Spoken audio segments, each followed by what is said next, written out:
Oh yeah, we do. Oh yeah, we do. Look at that.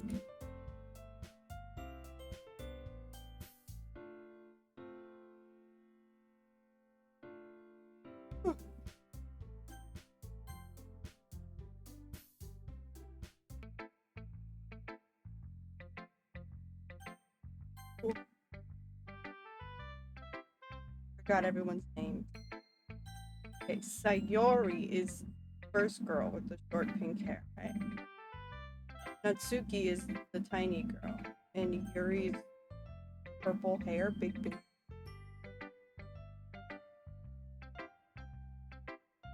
I like Yuri right under. Yeah, you're.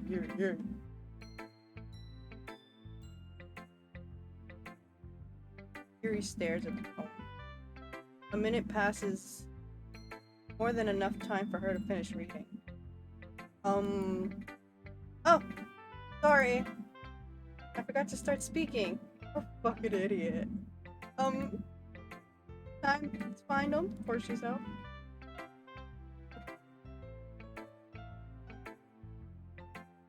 I just need to put my thoughts into words.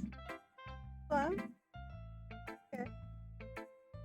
This is your first time writing a poem, right? Owen Wilson, wow. I don't have my... Here. I think Okay, I gotta write that down. I gotta write down the things I gotta put in my...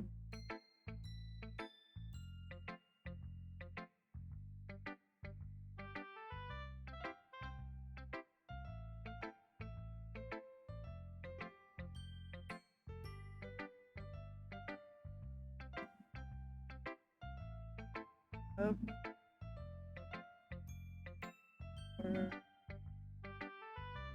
Okay. I put that in my book later, then I put it on... Wow. And then I put it on Discord. Why do you ask?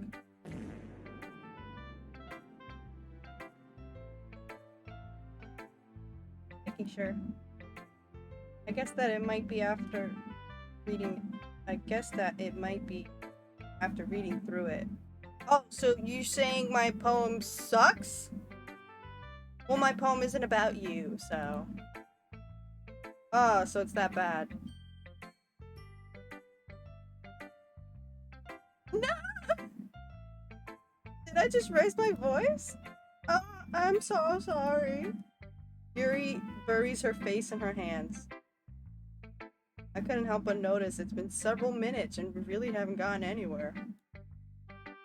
Might take Yuri a while to get used to. It's fine. I didn't really notice. What were you saying? Right, it's just that there are specific writing habits that are usually typical with newbies. And having been through that myself, I kind of learned to pick up on them. I think the most noticeable thing I recognize in the new writers is that they try to make their style very deliberate. In other words, they tend to pick a writing style separate from the topic matter, and they form fit the two together. The end result is that both the style and the expressiveness are weak. Once Yuri finds her train of thought, it's as if her demeanor totally changed. Her stammering is completely gone, and she sounds like an expert.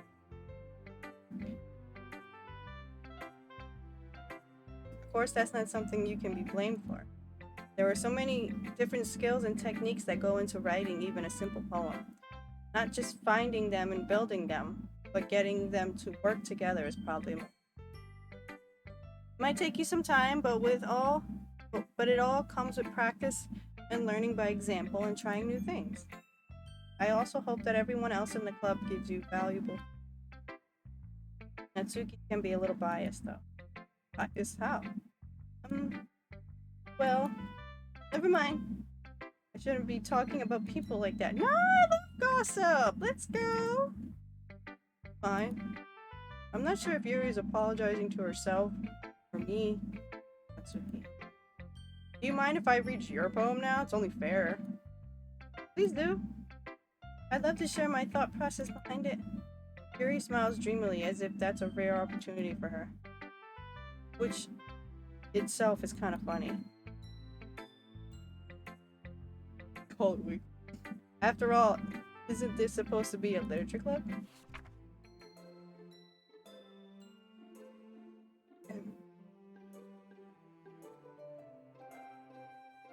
Oh, it sees my mouse.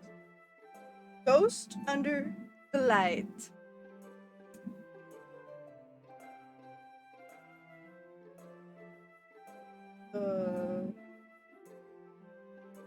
Tendrils? The tendrils of my hair illuminate beneath the amber glow. Bathing. Must be this one. The last remaining streetlight to have withstand the test of time. The last yet to be replaced by the sickening blue-green hue of the future. I bathe, breathing air of the present, while living in the past. The light flickers. I flicker back. Boo! Out of my face. Sorry, I have some terrible high. You do. What? I wasn't thinking that at all. But it took you a long time to read. Ah. Well, I just don't read script very often. I just look at it. I actually think your handwriting is pretty. Eh? That's a relief. Also, I like the poem. Even though it's short, it's really descriptive. It wasn't too short? I usually write longer poems. Not at all. I'm really glad you like it. I'll be honest. Since it's our first time sharing, I wanted to write something a little more mild. Something easy to digest, I suppose. Oh, she's saying that she's so good at reading, she could write something that I wouldn't even know. Are you into ghosts? Actually, the story isn't about a ghost at all, Alice. Really? Must have totally missed the point. Guess I'm stupid and simple. Well, I suppose you did only glance over it after all. What's that supposed to mean? But remember that poets often express their own thoughts, feelings, and experiences in work. Oh, hi, Dad. They usually do more than tell a simple story or paint a picture. In this case, perhaps the subject of the poem is only being symbolically compared to a ghost. Lingering in her lingering in her last remaining place of comfort, unable to let go of the past. And soon to be left with nothing. That's a lot more solemn putting it that way. I hadn't even thought of that. That's impressive. Nothing really. Well, it makes me happy that you think that. Just remember that it won't be long before you pick up on these things too. Yeah, maybe you're right. Guess I'll have to keep trying. I'm counting on you. Child.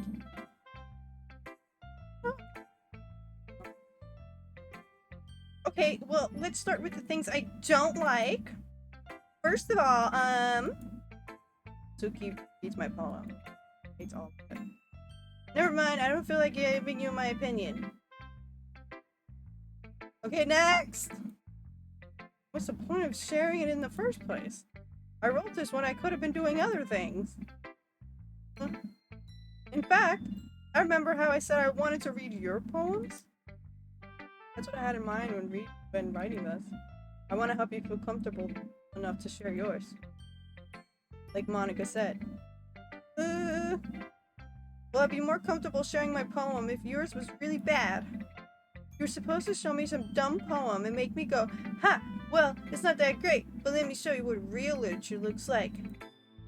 And you went and ruined it! Hope you're happy. So in other words, you're saying you liked it. Natsuki's retort gets caught in her throat. You're so... You just don't understand anything, do you? I already told you that. You don't have to go announcing it to the world like you're all self-important. Pretty sure you never actually said that. Yeah, Natsuki must really hate me or something. I can't figure out if it's a win or loss. I don't give a shit. In any case, you still need to show me yours, right? Yes. Only because Monica would make me if I don't. Ahem. Eagles can fly. No shit. Monkeys can climb. Crickets can leap. Horses can race. Owls can. Cheetahs can run. Eagles can fly. People can try. But that's about it. A child wrote this. Get this out of my face. Get this out of my face! Yeah. Told you that you weren't gonna like it. You're right, I don't like it. I like it. What? Just be honest. I don't like it. Why are you so convinced that I would like it? Well, because everyone in high school thinks that writing has to be all sophisticated and stuff, so people don't even take my writing seriously. But isn't the point of poems for people to express themselves? So many people. That's it. Your writing style wouldn't make your message any less valid. Yes, exactly. I like when it's easy to read, but hits you hard. Like in his poem. Seeing everyone around you do great things can be really disheartening.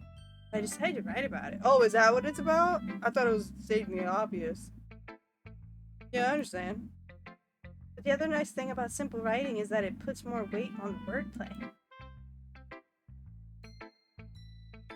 Like I set up for a rhyme at the end, but then I made it all fall flat on purpose. Wow, I've never seen that before. Helps bring out the feeling in the last line. So you did.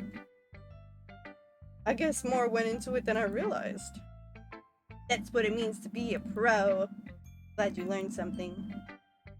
Don't expect that from the youngest on here, did ya? Yeah, I guess not. I decided to humor her with that last comment. I don't really care how old everyone is, but if Natsuki is feeling proud, then I won't take that away from her. Oh gee, is it time to go? Maybe we should just go out the door. Maybe? Look at the time!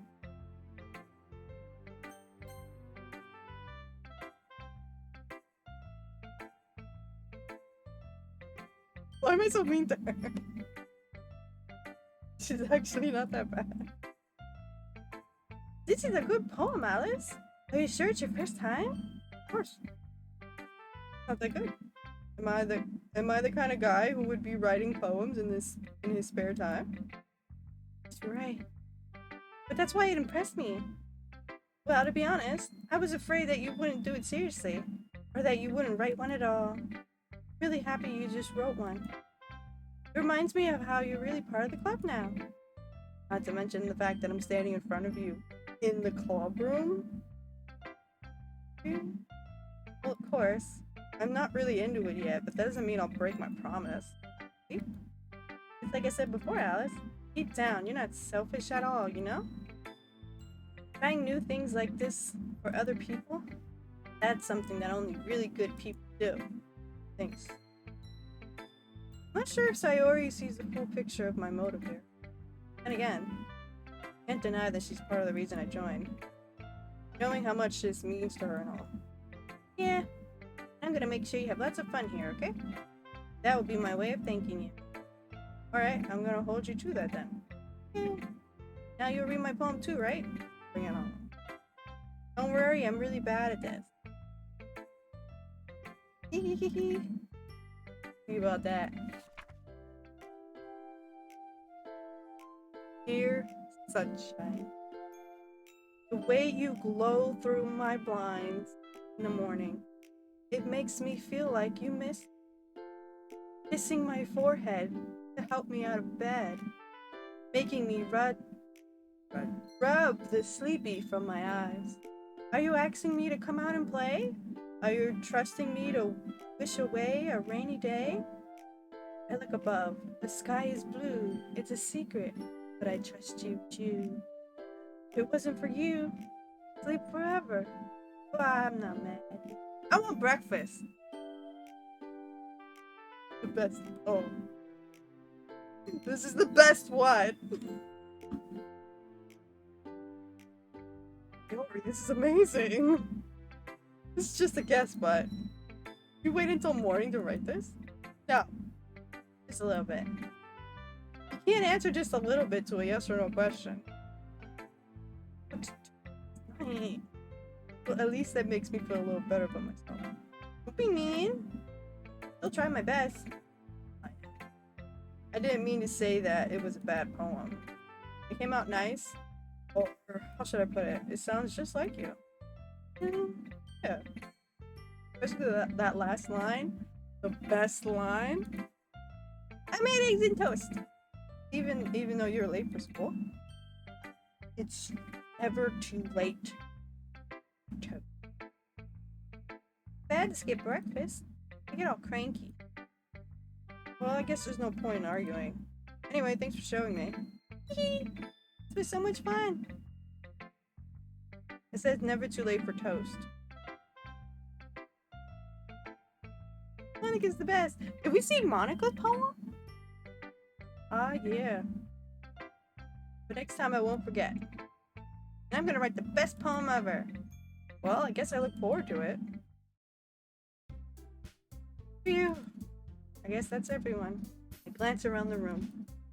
It's a little more stressful than I anticipated. As if everyone is judging me for my mediocre writing abilities. Even if they're just being nice, there's no way my poems can stand up to theirs. This is a literature club after all. I guess that's what I ended up getting myself into. Across the room, Sayori and Monica are happily chatting. My eyes land on Yuri and Natsuki. They gingerly exchange sheets of paper, sharing their perspective. As they read in tandem, I watch each of their expressions. Natsuki's eyebrows furrow in frustration. Meanwhile, Yuri smiles sadly. What's with this language? Say something? Oh, there's nothing. Natsuki dismissively returns the poem to the desk with one hand. I guess you could say it's fancy. Ah, thanks. Yours is cute. Did you completely miss the symbolism or something? We all did. What's all this then? Really about the feeling of giving up. How can that be cute? I know that. I just meant the language, I guess. I was trying to say something nice. Yeah? You mean you have to try that hard to come up with something nice to say? Thanks, but it really didn't come out nice at all. Well, I do have a couple suggestions. If I was looking for suggestions, I would have asked someone who actually liked it. Which people did, by the way. I wasn't one of them. Sayori liked it. And Alice too. No. It's a lie. But based on that, I'll gladly give you some suggestions of my own. First of all, I appreciate the offer, but I spent a long time establishing my writing style. I don't expect it to change anytime soon, unless of course I come across something particularly inspiring, which I haven't yet. And Alex liked my poem too, you know. They even told me they were impressed by it. Natsuki suddenly stands up. Stop.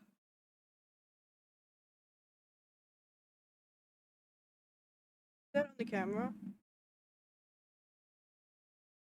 That was weird. Oh? Didn't realize you were so invested in trying to impress our new member, Yuri.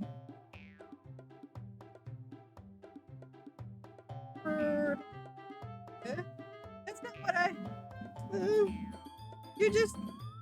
Yuri stands up as well. Maybe you're just jealous that Alice appreciates my advice more than they appreciated yours. How do you know they didn't appreciate my advice more? You that full of yourself? No. I was full of myself. I would deliberately go out of my way to make everything I do overly cutesy. Yeah. Is everything okay? This is hilarious. Don't bother interrupting, but let them fight. It's pretty funny. Well, you know what? I wasn't the one whose boobs magically grew a size as soon as Alice started showing up. It's okay. Somebody stops their bra. Natsuki, that's a little... I don't like fighting, guys. Then don't join in the fight. Step away. Let them fight. Suddenly, both girls turned towards me as if they just noticed I was standing there. Alice, she's just trying to make me look bad. That's not true. She started it.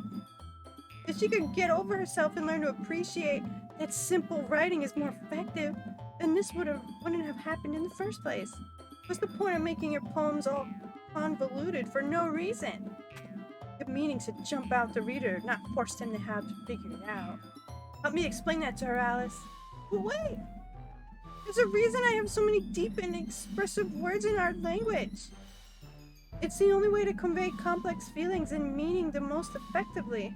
Avoiding them is not only unnecessarily limiting yourself, it's also a waste. You understand that, right, Alice? Well, what can I choose? How did I get dragged into this in the first place? Not like I know. Whomever I agree with, they'll probably think more highly of me. So of course it's gonna be. How about no one? Monica! Why isn't Monica a choice? Monica!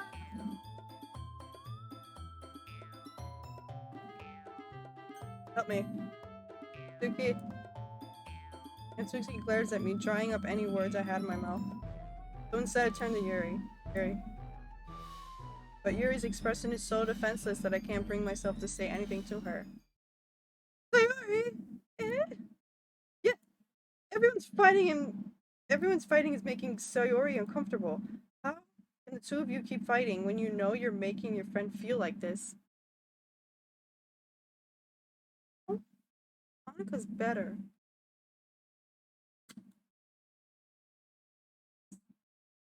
Well, that's her problem. This isn't about her. You got a point there. I agree. It's unfair for the others to interject their own feelings into our conflict. Yeah, unless Sayori wants to tell Yuri what a stuck-up jerk she's being.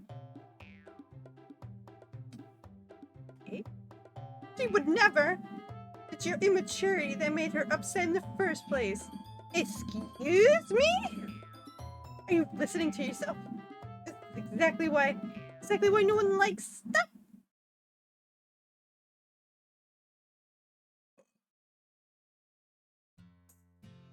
Natsuki, Yuri, you guys are my friends. I just want everyone to get along and be happy. Friends are wonderful people, and I love them because of their differences. Natsuki's poems, they're amazing because they give you so many feelings with just a few words. And Yuri's poems are amazing because they paint beautiful pictures in your head. Everyone's so talented. So why are you fighting? Yes.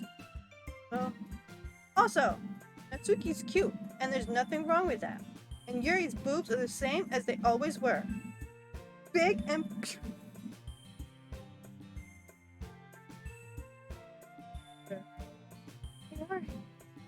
Oh, that was me. Sayori. Sayori stands triumph. I know this word. Triumph. How do you fuck up on the simplest words? Triumphantly. Yeah. Trumpet. elephant. Monica stands behind her with a bewildered expression. Where? Monica, come. I'll make some tea. Yuri rushes off. Natsuki sits down with a blank expression on her, staring at nothing. Monica! So this is why Sayori is vice president. What does it mean?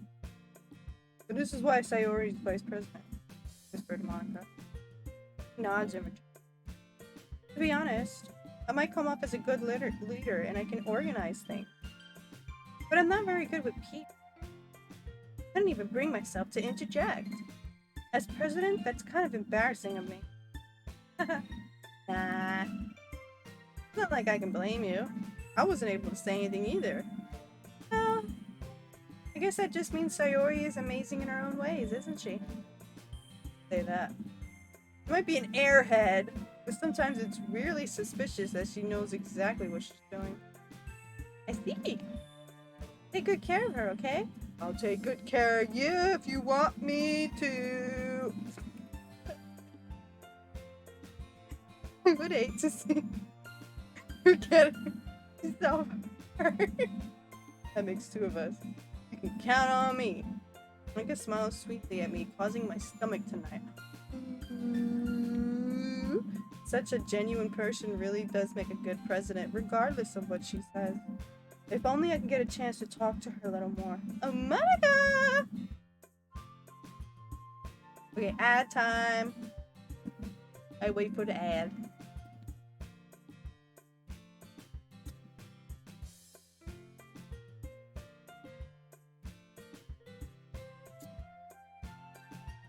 I'm already doing that. You late.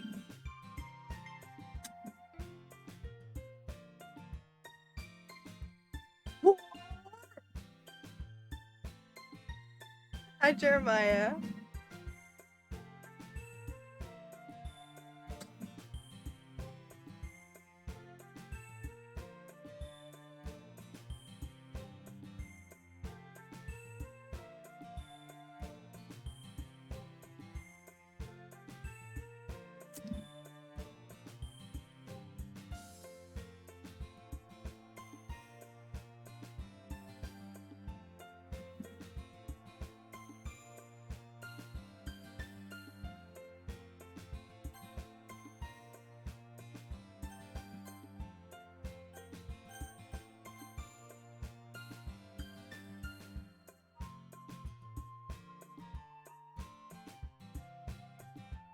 Hey everyone, just about time for us to leave.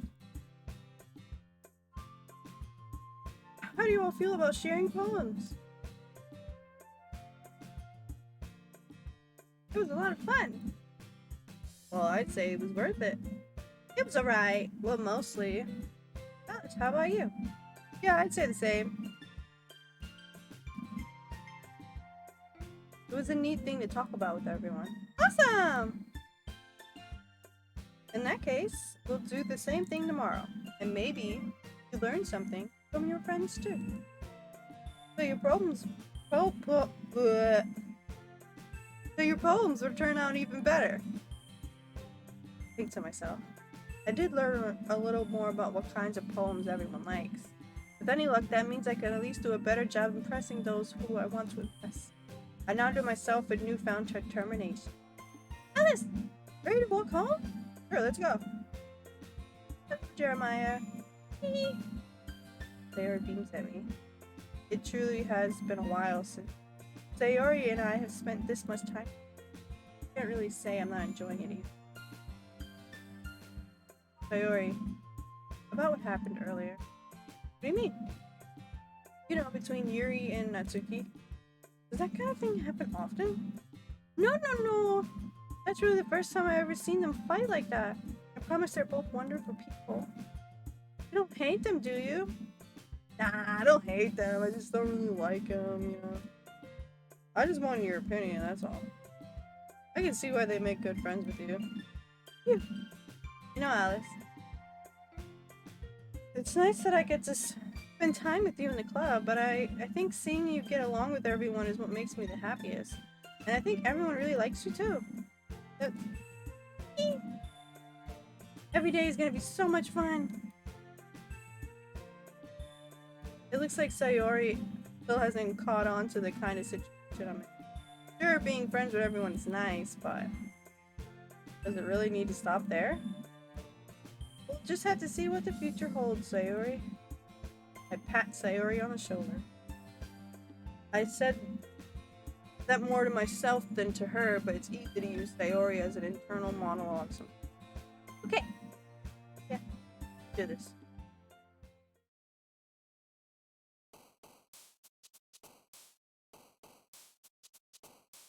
Where's Monica?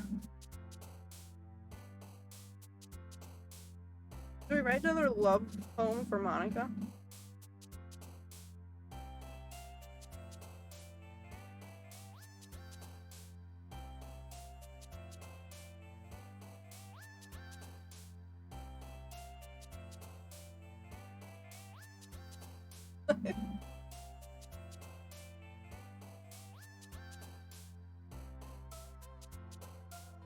I don't know what to pee. No. Just no.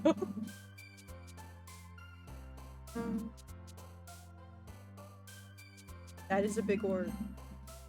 I'll see like that.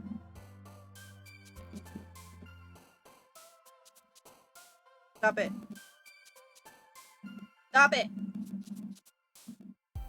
Whoever's doing that, please stop it. There's a ghost. It's fine. Don't worry about it. You hear the static? It's just a ghost. Don't worry about it. All V's? Is that what you're saying?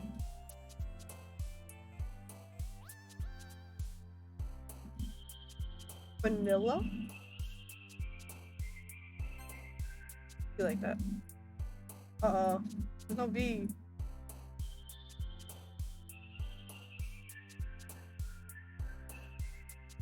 Nibble.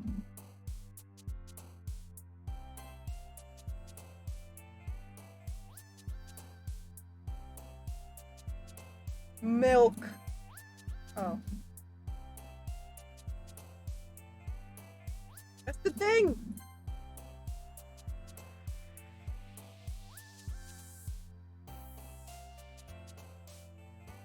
I'm something of an intellectual. Oh.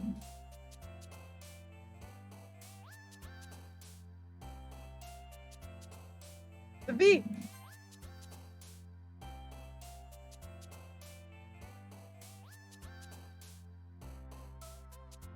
V!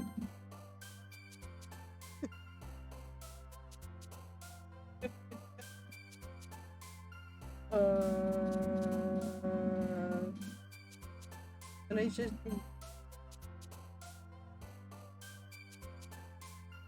fine, man. Fun.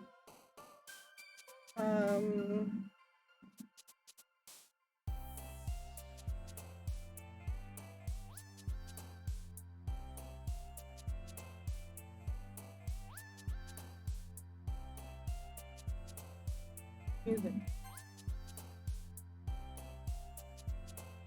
Oops.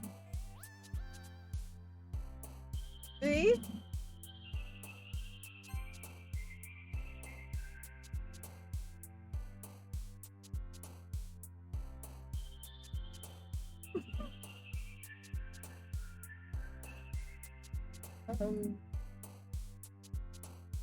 Meager is a funny word.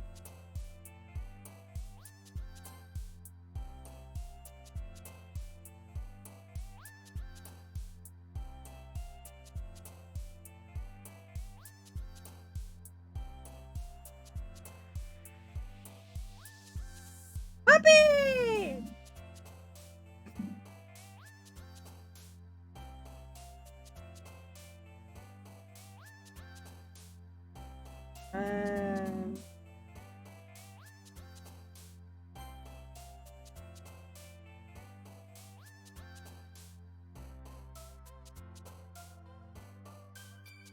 Ants.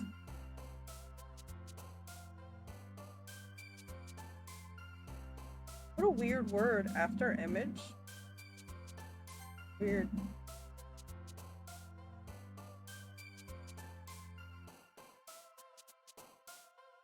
Contamination. Hints.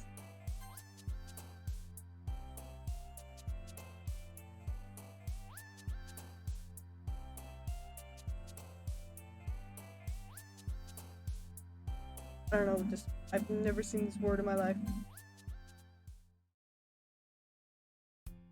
Another day passes. Time for the club meeting already. I've gotten a little more comfortable here over the past couple days. Entering the club room greets me. Alice! Yo, Sayori! Looks like you're in a good mood today. Hehe. I'm just still not used to being in the club, that's all. That's a pretty simple thing to get you in a good mood. But I guess it's always the simple things. Speaking of which, I'm kinda hungry. You come with me to buy a snack? Nah. Eh? That's not like you at all. I have my reasons. I just don't want to. Why don't we take a look at your purse, Sayori? Eh? Why that all of a sudden? No reason, really. I wanted to look at it. Sayori nervously retrieves her purse. She fumbles with the latch and gets it open. Turns it upside down and lets components spill onto the desk. Only 2 small coins fall out. I knew it. See right through you, Sayori. That's not fair. How'd you even know? Simple. If you had enough money in the first place, you would have bought a snack before coming to club room. So either you're not hungry and wanted an excuse to take a walk, or you plan to conveniently forget that you spent all your money and that I would lend you some. One more thing! You're always hungry. And so, that only leaves the one option. What? I give up! Don't make me feel guilty! If you feel guilty, that means you deserve to feel guilty. I don't give a shit. Ah! Yuri suddenly giggles. Eh? I didn't notice that she was listening. Face is in her book, as always. I wasn't listening or anything. It was just something in my book. Yuri! Tell Alice to let me borrow some money. Fuck you, Sayori. Don't get me involved like that, Sayori. Besides, you should only buy what you can responsibly afford. Frankly, after pulling a mischievous stunt like that, your suffering is a bit enough. Fair enough retribution.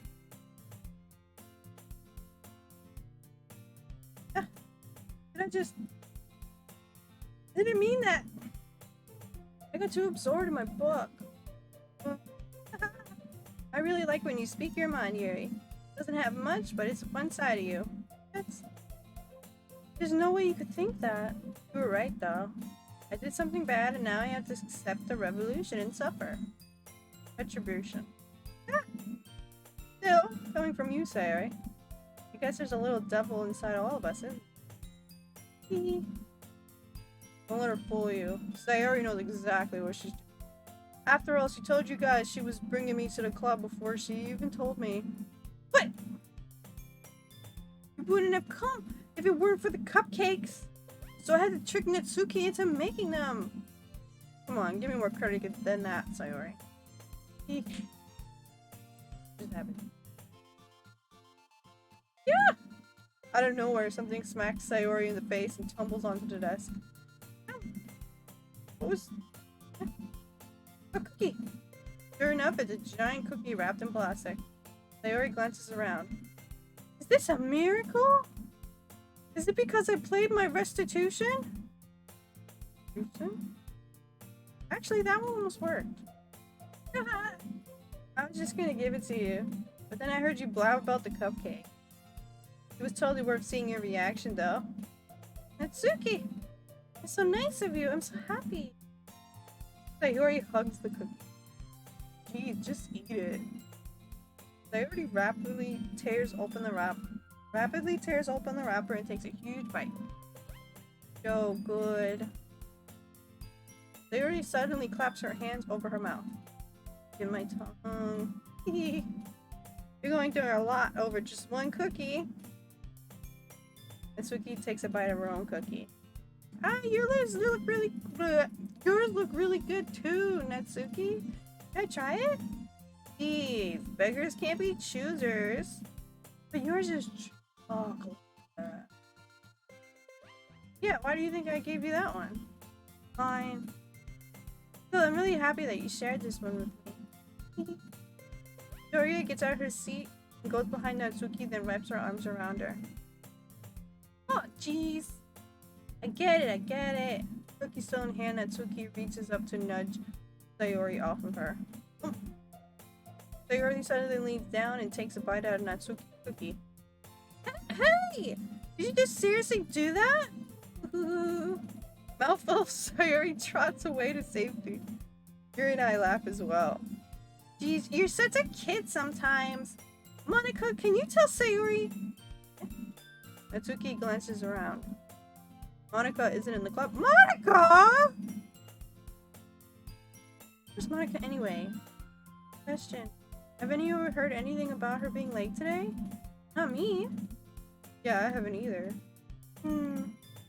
That's a bit unusual. Hope she's okay. Of course she's okay. I just had something to do. Pretty popular after all. Eh? You don't think she has a... Huh, I wouldn't be surprised. Probably more desirable than all of us combined. That's true. Excuse me?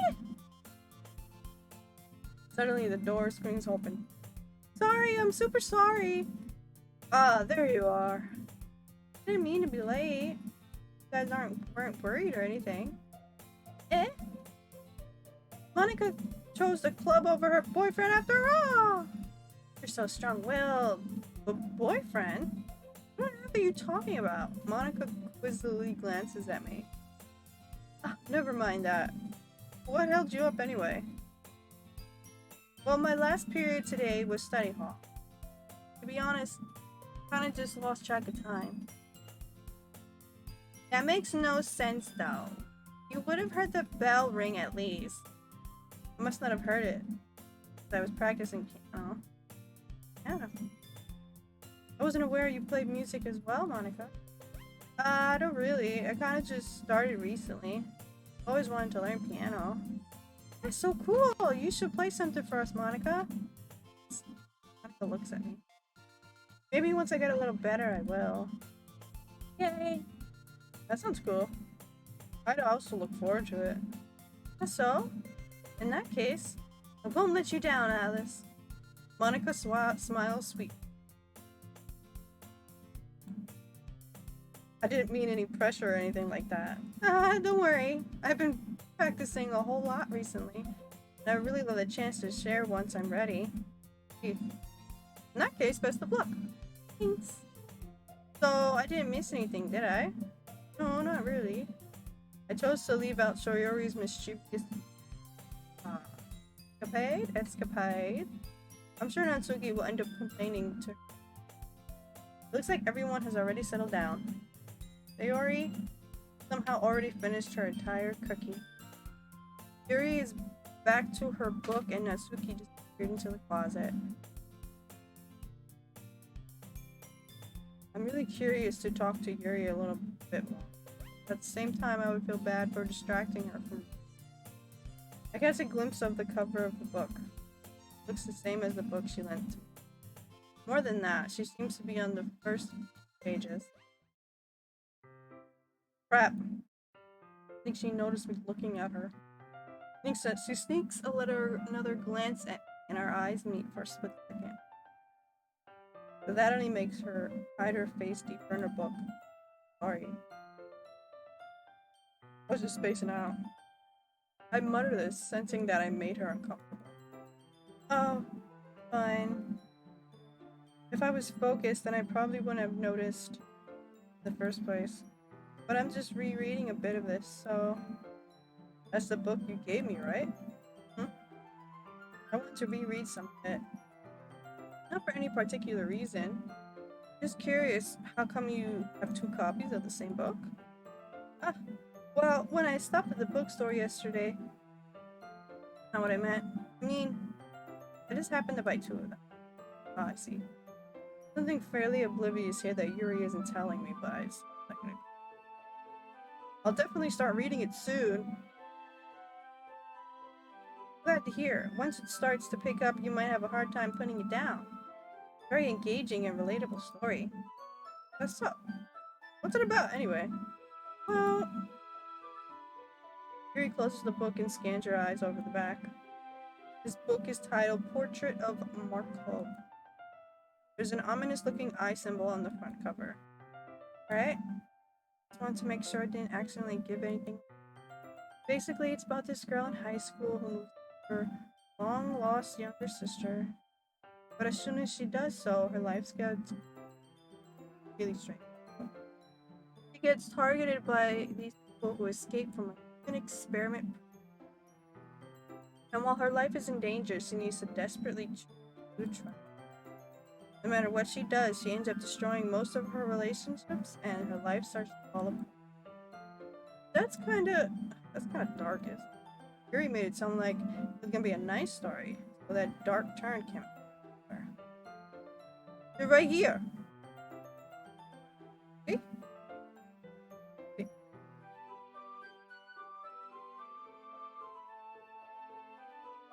Huh. Yuri gently giggles all of a sudden. Oh. Are you not a fan of that sort of thing, Alice? No, it's not that. I mean, I can definitely enjoy these kind of stories. Don't worry. Shadow. I hope so. Yeah, I totally forgot that Yuri's into those things. She's so shy and reclusive on the outside, but her mind seems to be completely different. Just that those kinds of stories challenge you to look at life from a strange new perspective. When horrible things happen, not just because someone wants to be evil, but because they have their own goals or their own philosophy that they believe in. Then suddenly, when you thought you related to the protagonist, they're made out to be the naive one for letting their one-sided morals interfere with the villain's plan. I'm rambling, aren't I? Not again. I'm sorry. Hey, don't apologize.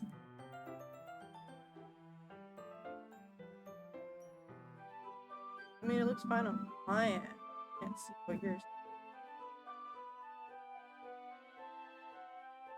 Fuck. Why I did that? Oh.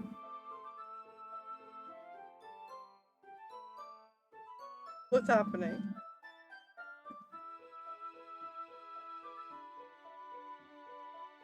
Oh. What was that?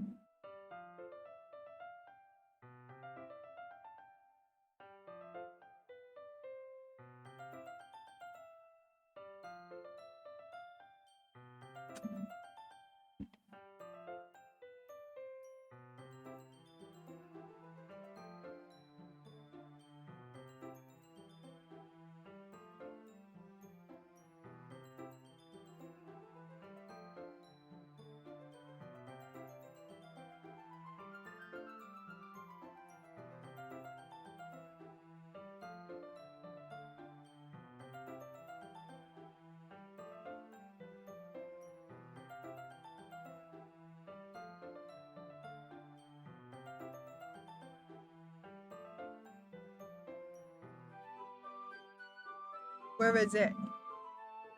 That didn't. Okay, it worked. Never mind.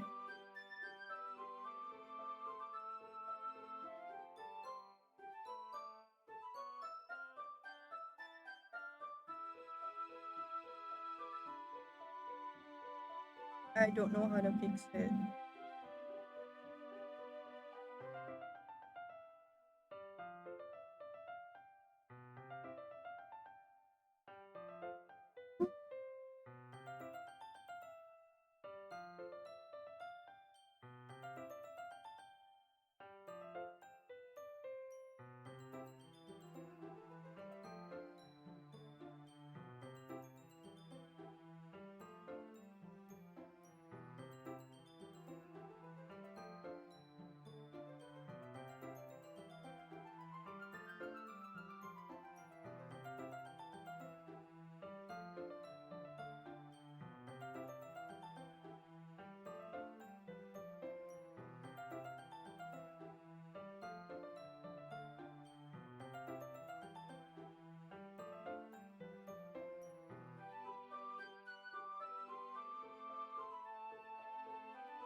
Hey, don't apologize. I haven't lost interest. Well, I guess it's alright then. But I feel like I should let you know that I have this problem. When I let things like books and writings fill my thoughts, I kind of forget to pay attention to other people. So I'm sorry if I end up saying something strange. Please stop me if I start talking to you. Please stop talking. I really don't think you need to worry. That just means you're passionate about reading. All I can do is listen. It is a literature club after all. That's true. In fact, might as well get started in reading it, right? You don't have to. What are you saying? A moment ago, you said you were looking forward to it.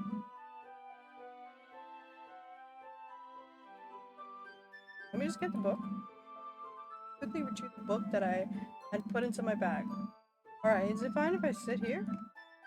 I slip into the seat to Gary's. Ah, yeah. Are you sure? I'm a little apprehensive. I'm sorry. It's not that I don't want you to, it's just something I'm not very used to. That is reading in company with someone. Well, just tell me if I end up distracting you. Right. I open the book and start the prologue. I soon understand what Yuri means about reading in company. It's as if I can feel her presence over my shoulder as I read. It's not a particularly bad thing. Maybe a little distracting, but it's somewhat comforting. Yuri's in the corner of my eye. I realize that she's not actually looking at her own book. Glance over. It looks like she's reading from my book instead. Sorry, I was just... You really apologize a lot. I do? I don't really mean to. Sorry. I mean... Here, this should work, right? I slide my desk until it's up against Yuri's, and hold my book arm between the two of them. Ah! So, Yuri timidly closes her own copy.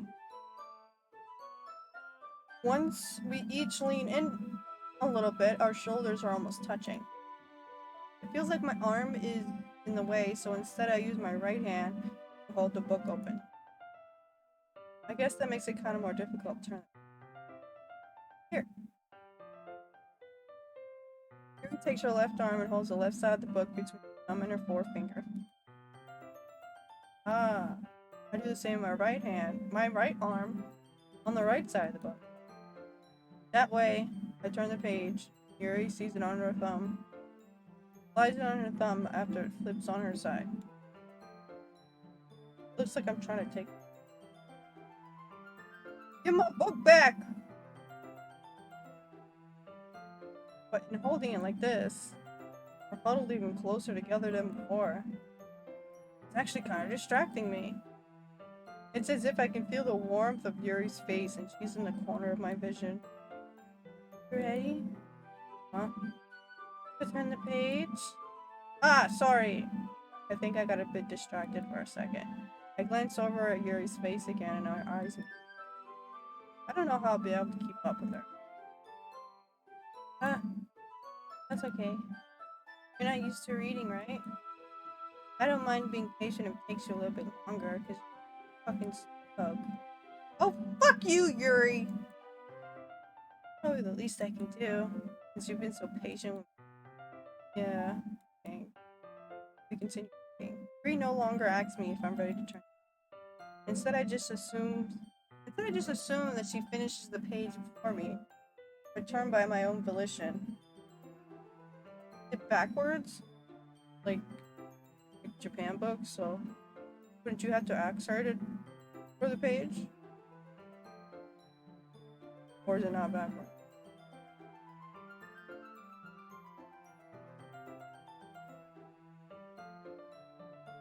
Continue the first chapter in silence. Even so, turning each page almost feels like an intimate exchange. My thumb gently letting go of the page, letting it flutter over to her side, under her own thumb. Oh wait. My thumb Letting it flutter over to her. Yeah, so they're reading it like an American book.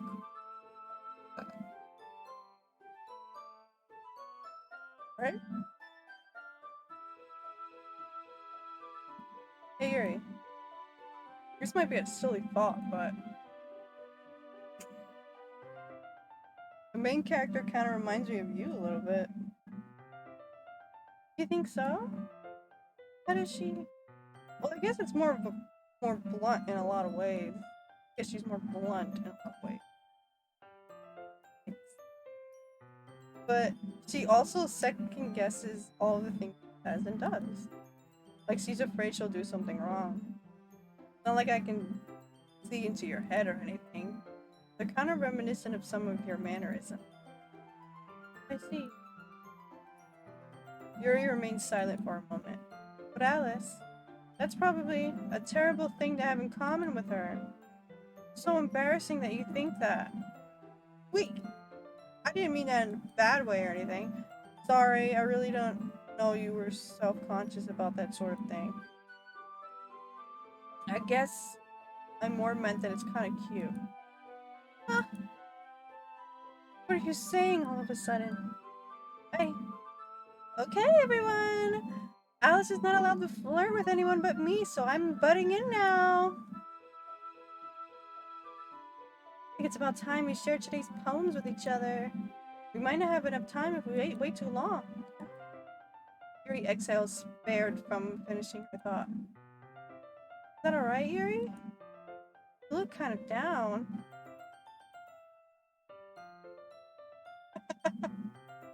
Welcome. I'm sorry if you haven't been looking forward to this. It's not. It's fine. Yuri releases her hand from the book, causing it to close on top of my thumb. Alright, I guess I'll do some more reading tonight. Or would you prefer I only read with you? I guess I don't have much of a preference either way. In that case, I'll read a little more tonight. It'll be more fun to read with you after it picks up a bit, you know? That's good reasoning. In that case, feel free to finish the first 2 chapters at your own time. Alright.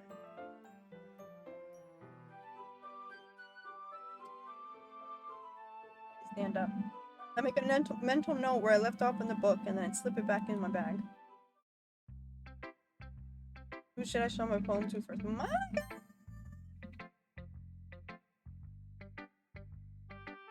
Hi again, Alice. How's the writing going? Alright, I guess.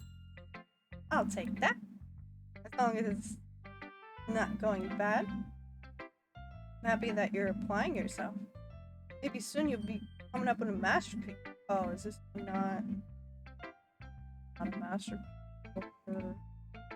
I wouldn't count on that. You never know. Want to share what you wrote for today? Sure, here you go. I'll give my poem to Monica. Alright. Great job, Alice. I was going ooh in my head. Really metaphorical. I'm not sure why, but I didn't expect you to go for something so deep. I guess I underestimated you. It's easiest for me to keep everyone's expectations low. That way, it always counts when I put in some effort. That's not very fair. Well, I guess it worked anyways. You know that Yuri likes this kind of writing, right? I don't give a shit. Writing that's full of imagery and symbolism. Unlike Sayori, who likes using simple and direct words to describe happiness and sadness, Yuri likes it when readers are left to derive their own meaning out of it. Very challenging to write like that effectively. Both allowing people to get something out of it just by feel, or letting them deeply analyze all of their nuances. It can take years of practice, which I'm sure Yuri has at this point. I never really asked though, because I don't give a shit. I'm sure I'm nowhere near her level yet. Don't worry so much about that. You do your own thing. Just keep exploring and learn by trying new things. But anyway, I'm gonna read my poem now. I like the way this one turned out. Hope you do too. Alright, let's take a look. Long one, we got a long one. Save me. The colors, they won't stop. Bright, beautiful colors, flashing, expanding, piercing. Red, green, blue. An endless cacophony of meaningless noise. The noise, it won't stop. Violent, grating waveforms, squeaking, screeching, piercing, sine, cosine, tangent.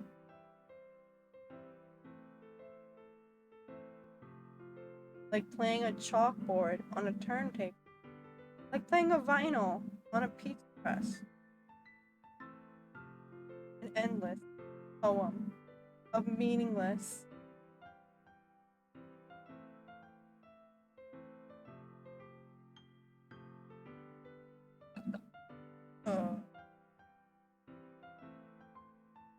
Load me. Excuse me? What?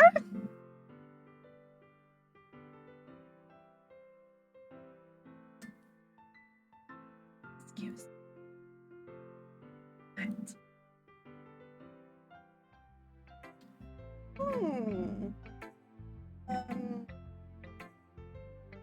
More abstract than the last one, huh? I guess it's just the way I write. Sorry if you don't like it. No, I never said that. Just a kind of thing I never really seen before, I guess. Booty, rocket everywhere. It's kind of like playing with my space on the paper. Choosing where and how to write. And choosing where and how to space your words can totally change the mood of the poem. It's almost like magic. The way I wrote the lines really short makes it feel like they're trying to speak over the noise. It's a little hard for me to tell what it's about though. Sometimes axing what a poem is about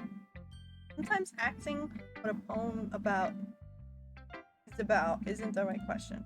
A poem can be abstract as a physical expression of a feeling or a conversation with a reader. So putting it that way, not every poem is about something. Anyway, here's Monica's writing tip of the day. Sometimes you'll find yourself facing a difficult decision. When that happens, don't forget to save your game.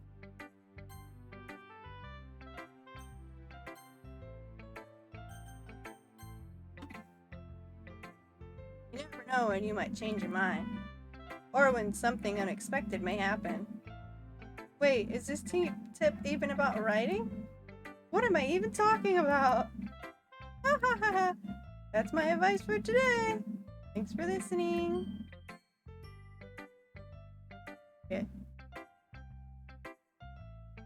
Time for an ad. I'm gonna wait for the ad. It's my seat.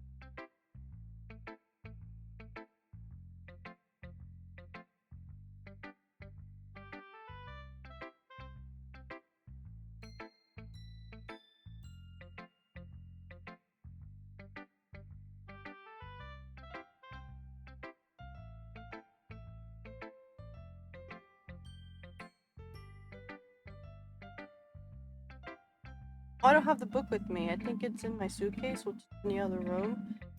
I don't feel like leaving my room, honestly. So I might write it after stream and then post a picture on Discord.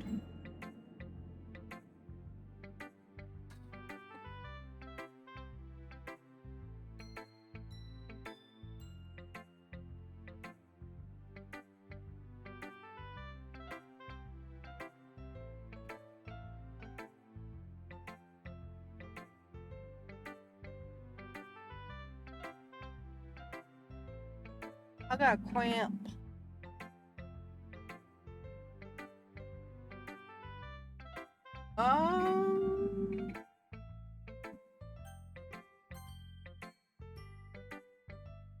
See what you've written for today. Yuri stares at the poem with a surprised expression on her face. you like. Alice, how did you pick up on this so quickly? Just yesterday I was telling you about the kind of techniques worth practicing. Maybe that's why. You did a good job explaining. I really wanted to try giving it more imagery. Very visibly swallows. Even her hands appear sweaty. My palm's heavy. I'm not used to. Used to what? I don't know. Fine, take your time. Fury breathes and collects her thoughts. I know that Yuri likes to think before she speaks, so I offer that patience. Yeah. Just being appreciated like that. Probably sounds really stupid, but seeing someone motivated by my writing, it just makes me happy. Are you saying you never shared your writing before? Really? I don't believe it. I only write for myself. Besides, people would just laugh at me. You really think that? And Yuri nods. Huh. Even your close friend? Yuri doesn't respond to that. I wonder why. Anyway, do you want to share the poem you wrote today? Yeah, I do. If it's with you. The raccoon. I love raccoons! It happened in the dead of night while I was slicing bread for a guilty snack. My attention was caught by the scuttering of a raccoon outside my window. That was, I believe, the first time I noticed my strange tendency as an unordinary human.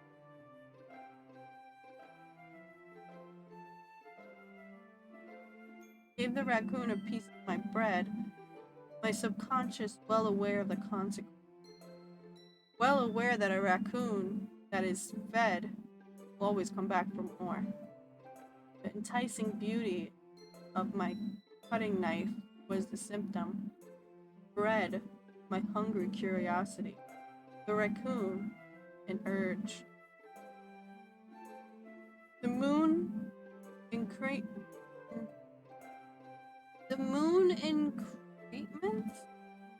phase and reflects that much more light off of my cutting knife. The very same light that glistens in the eyes of my raccoon friend. I slice the bread, fresh and soft. The raccoon seems excited. Or perhaps I am merely projecting my emotions onto the new, satisfied animal. The raccoon has taken to following me. You could say that we've gotten quite used to each other. The raccoon becomes hungry once more. The raccoon becomes hungry more and more frequently, so my bread is always handy. Every time I brandish my cutting knife, the raccoon shows me its excitement. A rush of blood, a classic Ovian conditioning. Slice the bread. I feed myself again. Hey yo, ghost, stop with the static, please? Please?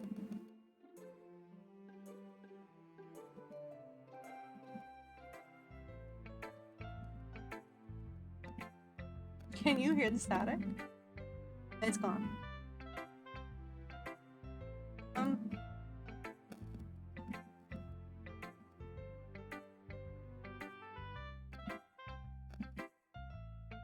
Excuse me, please stop the static, please. It always works when I say nicely. I have to start saying. I was a little more daring with this one yesterday's. It's a lot more oracle. I don't know if it's my fault, but I can't begin to imagine what the poem is about. About a raccoon, no?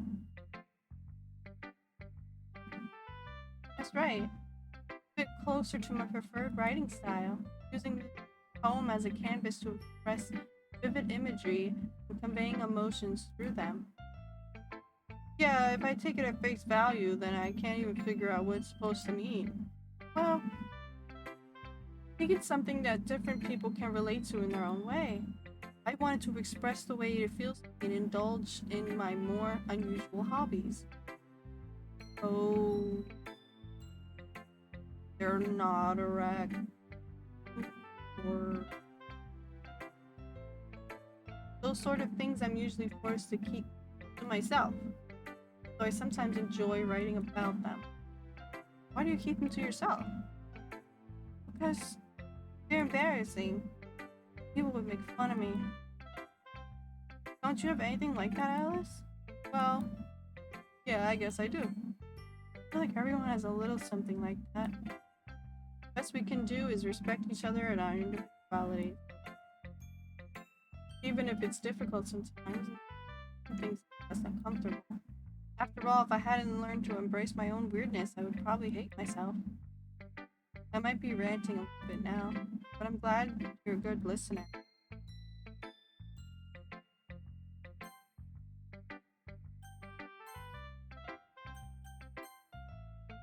Oh, the child. Hmm. Well, it's not terrible, but pretty disappointing after your last one. Alright, kid. Then again, if this was as good as your last one, I would be pissed. Well, I guess I wanted to try something a little different. Fair enough, you're still new to this, so I wouldn't expect you to find your style right away. Come to think of it, this kind of reminds me of Sayori's poem from yesterday. Think so? I didn't copy, I swear. Yeah, well, I guess if you've been friends with her for so long, you might feel the same wavelength. But you never really struck me as her type.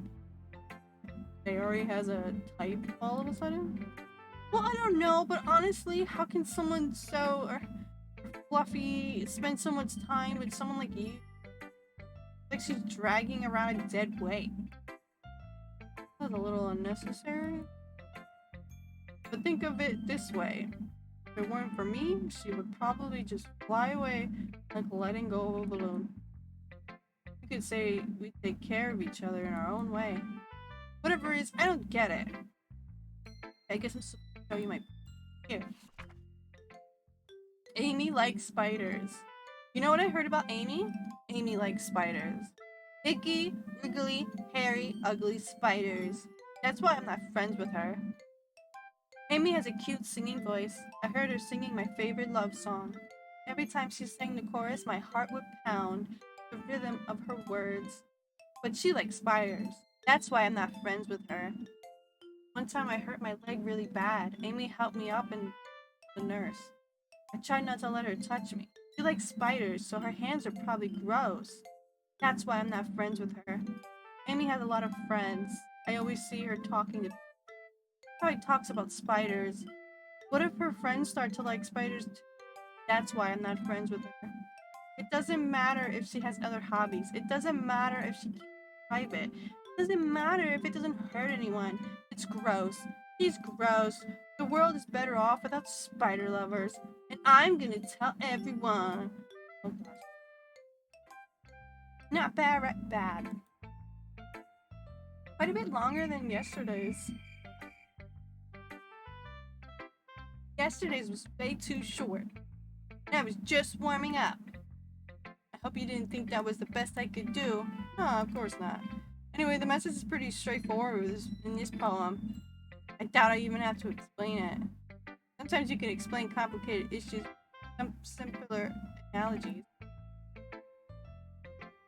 And it helps people realize how stupid they're being. Like, anyone would agree that the subject of this poem is an ignorant jerk. Do you know people like that? Of course, it's about how everyone thinks It doesn't matter. It can be about anything. I wrote it to be easy to relate to. Everyone has some kind of weird hobby or guilty pleasure. Something that you're afraid if people find out, they make fun of you or think less of you. That just makes people stupid. Who cares what someone likes as long as they're not hurting anyone and it makes them happy? I think people really need to learn to respect others for liking weird things. Huh, that's... Yuri wrote about something similar today. Huh? Did you say Yuri? Yeah. That her problem was about an unusual hobby of hers.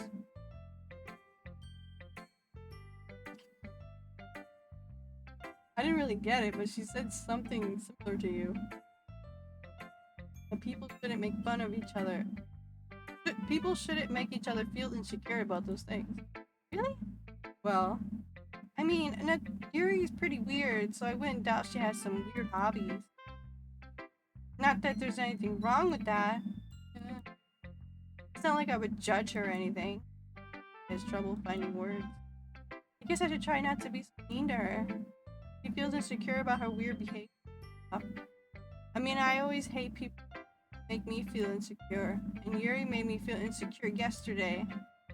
The way you put it, it sounds like she learned her lesson. Well, I would say so.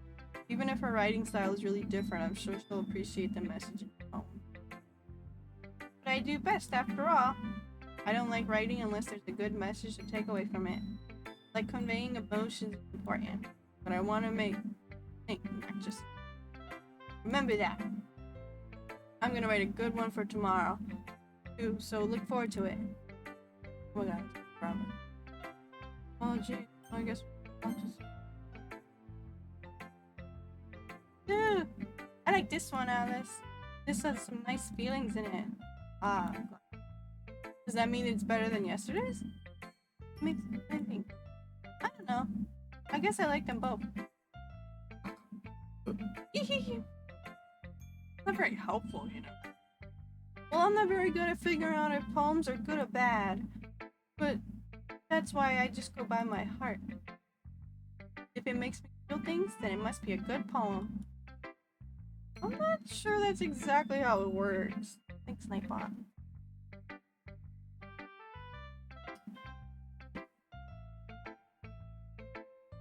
Then I guess conveying feelings is a pretty important part of this whole thing.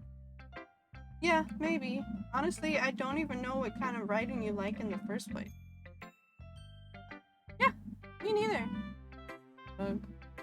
Why don't you at least try giving it some thought?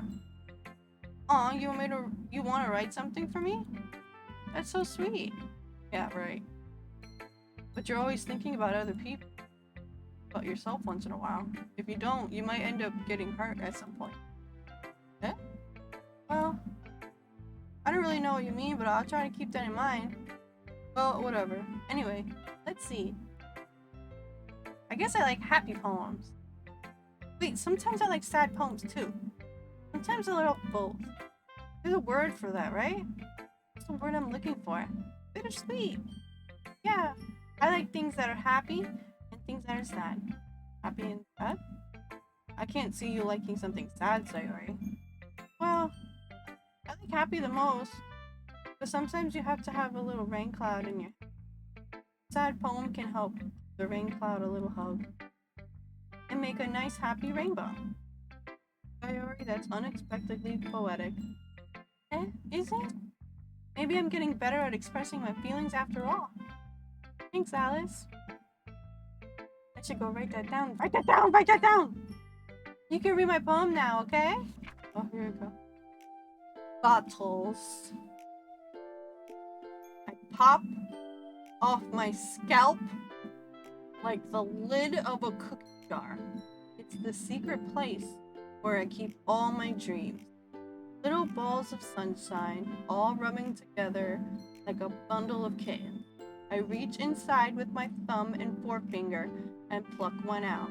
It's warm and tingly. But there's no time to waste. I put it in a bottle. I put it in a bottle to keep it safe. And I put the bottle on the shelf with all the other bottles. Happy thoughts, happy thoughts. Happy thoughts in bottles. All in a row. My collection makes me lots of friends. Each bottle a starlight to make amends. Sometimes my friend feels a certain way. Down comes a bottle to save the day. Night after night, more dreams. Friend after friend, more bottles. Deeper and deeper my fingers go, like exploring a dark cave, discovering the secrets hiding in the nooks and crannies. Digging and digging, scraping and scraping. I blow dust off my bottle caps. Doesn't feel like time elapsed. My empty shelf could use some more. My friends look through my locked front door. Finally, all done. I open up and in come my friends. In they come in such a hurry. Do they want my bottles that much? I frantically pull them from the shelf, one after the other, holding them out to each and every friend, each and every bottle. But every time I let one go, it shatters against the tile between my happy thoughts, happy thoughts, happy thoughts in shards all over the floor. They were supposed to be for my friends who aren't smiling. They're all shouting, pleading, something. But all I hear is echo, echo, echo, echo, echo inside my head. Over you, UK. Holy crap! You ever thought about going to therapy? Therapy really helps, Sayori. Sayori, did you really write this? Of course I did. Didn't I tell you yesterday I was gonna write the best poem ever? Yeah, but I mean, I didn't expect something like this coming from you. Monica taught me a whole lot, and I've been really in touch with my feelings recently. See that? It's almost kind of creepy. Creepy? Well, not exactly. Maybe it's because I'm so used to you being cheerful. Well, never mind. Thinking too hard about it. The point is that it came out good and you should be proud of it. Thanks. I feel like I was meant to express myself this way. It even helps me understand my own feelings a little bit better. Cramp. A cramp! Writing is like magic. You've gotten pretty passionate about this, huh?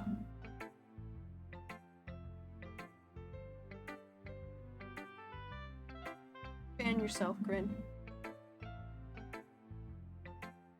Get up. Yeah. Writing's the best. I'm gonna keep writing until I die. Don't get ahead of yourself. Sayori's always had a habit of getting obsessed with something before dropping it no more than a week later.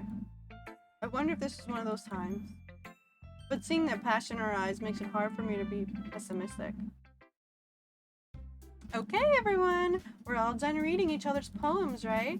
I have something extra planned today. So if everyone would come sit in the front of the room. Is this about the festival? Well, sort of. Do we really have to do something for the festival? It's not like we could put together anything good in just a few days. We'll just end up embarrassing ourselves instead of getting any new members. That's a concern of mine as well. I don't really do well with last-minute preparations. Don't worry so much. We're gonna keep it simple, okay? We won't need much more than a few decorations. Sayori has been working on posters, and I've designed some pamphlets we can give out during the event. Okay, that's great and all, but that doesn't tell us what we're actually going to be doing for the event. Oh, sorry, I thought you heard about it already. We're going to be performing. Performing? Monica. Yeah, we're going to be having poetry performance. Each of us are going to choose a poem to recite during the event. But the cool part is, we're also going to let anyone else come up and recite poems too. No one's gonna come out. Sayori's putting it all on the posters in case anyone wants to prepare ahead of time. Sayori, who's been coloring a poster, holds it up for us to see. Are you kidding me, Monica? You didn't already start putting these posters up, did you? Yeah, well, I did. Do you really think it's that bad of an idea? Well, no, it's not a bad idea, but I didn't sign up for this, you know. There's no way I'm gonna be able to be performing in front of a group of people like that. I agree with Natsuki. I could never, in my life, something like that. Imagining it, Yuri shakes her head in fear. Nice. No, Sayori, I understand where they're all coming from. Remember that Natsuki and Yuri have never shared their poems with anyone until just a couple days ago. I'm allowed to ask for them to recite their poems out loud to a whole room of people. I guess I kind of overlooked that. So I'm sorry. But I don't think we should give it our best. We're the only ones responsible for the fate of this club. If we start the event and put on a good performance, and it will inspire others to do the same. And the more people who perform, the better we'll be able to show everyone what literature is all about. Yeah, about expressing your feelings, being intimate with yourself, finding new horizons, Animal Crossing, and having fun. That's right. And it's those reasons that we're all in this club today. Don't you want to share that with others? To inspire them to find the same feelings that brought you here in the first place? I know you do. I know we all do. And if all it takes is standing in front of the room for 2 minutes and reciting a poem, then I know you can do it. Suki Yuri remains silent. Yuri looks worried. Guess that leaves me no choice. I agree. I don't think it's too much to ask. I think that Sayori and Monica have been trying really hard to get new. At least we could do help them out a bit. Well, maybe, but looks like Natsuki doesn't have any arguments left. Okay, fine. Guess I just had to get it over with. Alright. Yeah. Thanks, Natsuki. What about you, Yuri? Yuri dejectedly glances around at everyone else's expectant face. I guess I don't really have a choice. Aha, that's everyone! You're the best, Yuri. That is seriously going to be the death of me. Oh gosh. You'll be fine, Yuri. But anyway, let's move to the main event. I want each of you to choose a poem of yours. We're going to be practice reciting them in front of each other. No way! Monica, this is too sudden. Well, if you can't recite your poem in front of the club, how do you expect to do it in front of strangers? Oh no. Don't worry. I'll start off, help everyone feel a little more comfortable. Can I go next? Of course you can. Now, let's see. Monica flips through her notebook to the specific poem she has in her mind for herself. Then stands behind the podium. The title of this poem is The Way They Fly. Monica begins reciting her poem. Her clear, confident voice fills the room. More than that, her inflection is pristine. She knows exactly how to imply emotion behind each line she recites, bringing the words to life. Is this something she's done before, or is she simply a natural? I glance around me. Everyone has their eyes on Monica. Sayori looks amazed. Yuri has an intense expression on her face that I don't understand. Finally, Monica finishes the recitation. 4 of us applaud. Monica takes a breath and smiles.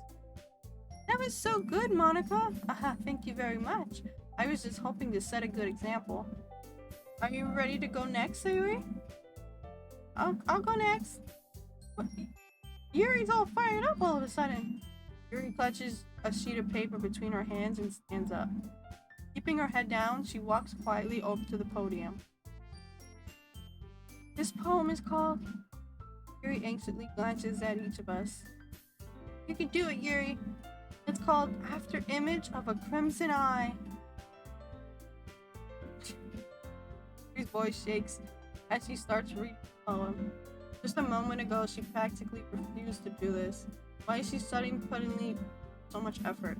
As Yuri gets past the first couple of lines, her voice changes.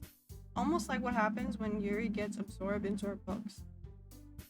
Her quivering words transform into the sharp syllables of a fierce and confident woman. The poem is full of twists and turns in its structure that she enunciates with perfect timing. Look, you know. It must be a rare glimpse in the whirling fire Yuri keeps concealed in her head. Suddenly, she's finished. Everyone's stunned. Yuri snaps back into reality. Up there goes gravity! As she glances around her as if she bewildered even herself. It's up to me to save the situation as always. I'm the first to start applauding. Everyone joins me afterwards and we give Yuri the recognition she deserves. It's not that we didn't want to applaud for her. but we were caught so off guard that we must have forgotten. We applaud. Yuri holds the poem to her chest and rushes back into her seat. Yuri, that was really good. Thank you for sharing. Looks like Yuri's down for the count. Okay, I guess I'm next then. So Yuri hops out of her chair and cheerfully walks up to the podium. This one's called My Meadow. Sorry, I giggled. Sayori. It's a lot harder than I thought. How do you guys do it so easily? Try not to think of it like you're reciting it to other people. Imagine you're reciting it to yourself, like in front of a mirror, or in your own head. Your poem, so it'll come out the best way that way. I see. Okay then. Sayori begins her poem. Somehow it feels like her soft voice was made as a perfect match. The poem isn't aimlessly cheering like Sayori is. It's serene and bittersweet.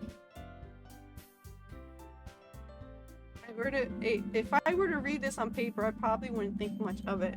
But hearing it come from Sayori's voice almost gives it a whole new meaning. Maybe that is what Sayori meant when she said she likes my poems. Like I get to reach more deeply into someone I thought I knew through and through. Sayori finishes and we applaud. I did it! Good job, Sayori. Even Alice liked it. I guess that's a good sign. What does that even mean? It came out nicely, Sayori. The atmosphere of the poem fits you really nicely. But it might be that other poems wouldn't quite work as well with that kind of delivery. I don't really understand. In other words, I've seen poems of yours where that sort of gentle delivery wouldn't work as well. It might need a little more force behind them, depending on what you're reading. Oh, I know what you mean. That's what I've been practicing, that sort of thing. It's just embarrassing to do in front of everyone. The next time I'm gonna make you pick a poem that challenges you a little bit more. We don't have much time left before the festival, you know? Okay. Now, who's next? Mitsuki? Don't make me go before Alice. It's not like I can compare to you guys anyway. Might as well let Alice lower everyone's standards a little before I have to do it. Mitsuki. Fine. I might as well get it over with. But it's not like I have much of a selection of what to read. I'll just have to go with what I wrote for today. I stand up and step in front of the podium. Everyone has their eyes on me, making me feel terribly awkward. I recite my poem. Since I'm not exactly confident in my own writing, hard to put energy into it. Despite that, once I finish, I receive applause anyway. Sorry I'm not as good as everyone else.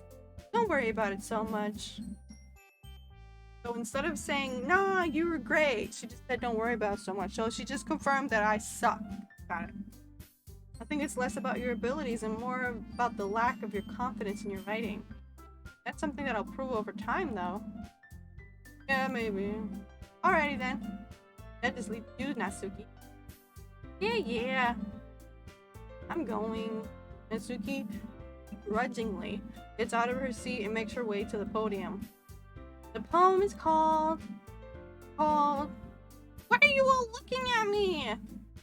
Because you're presenting. Anyway, the poem is called Jump. Natsuki takes a breath. When she starts reciting her poem, her sour attitude disappears a little. While she's still a little unenthused.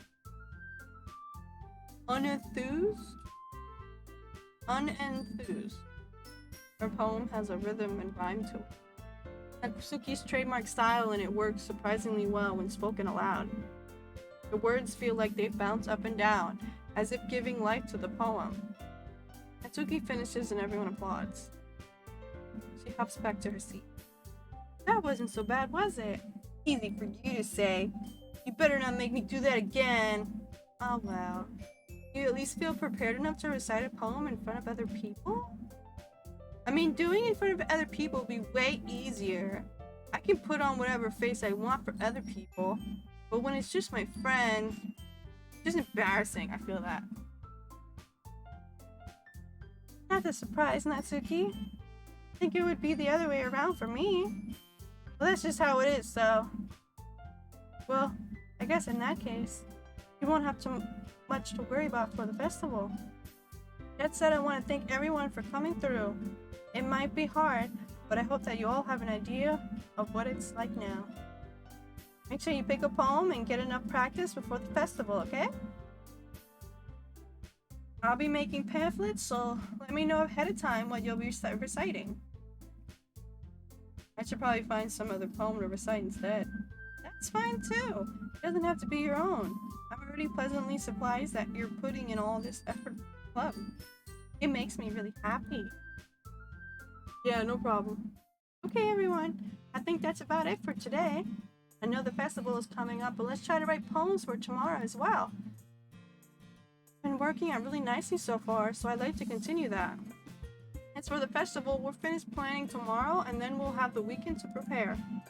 Monday's the big day. I can't wait.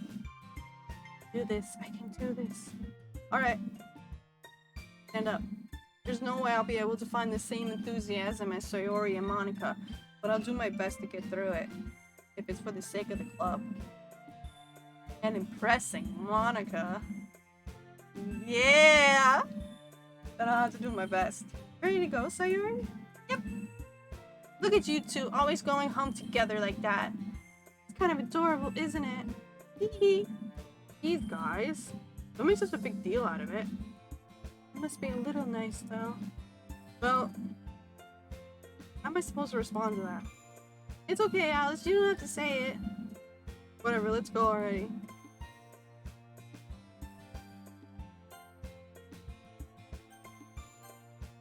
Okay. Okay, I'll wait for the ad.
I walk home with Sayori once more.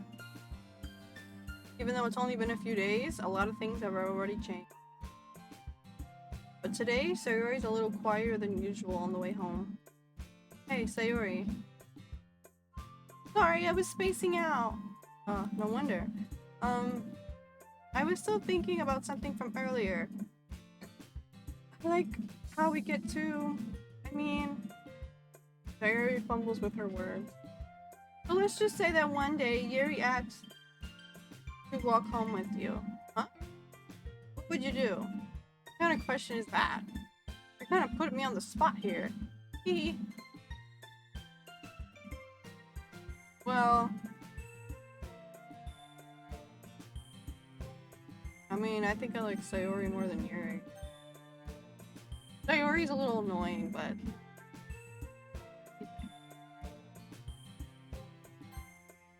Sayori, you really think I would ditch you for Yuri? Also, why would I ditch someone? You know, like maybe if Sayori's stays home or like sick or they got a doctor's appointment or something, someone asks me, yeah, get them both.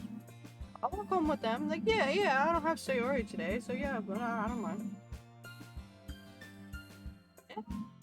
But she's so beautiful and smart. Jeez. I already see her in the club every day. Besides, you always seem to like going home together. I wouldn't just ruin that for you. You're so silly, Alice. think about me too much sometimes. Yuri would deserve it if she wanted it, so... But I'm not gonna ditch my friend. I've already made up my mind. Can't really figure you out sometimes. Sorry. Besides, what's the point of speculating something that's never gonna happen? Conversation trails off. Kind of weird thing for Sayori to care so much about. But I want to respect her and keep her happy too. Then again, the festival is only a few days away. Who knows what will happen in that time? Oh, look!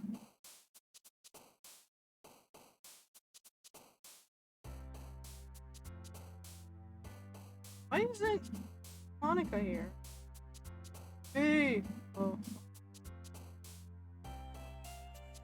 Let's make an emo song.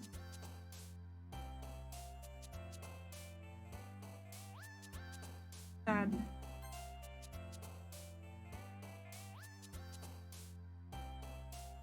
Question.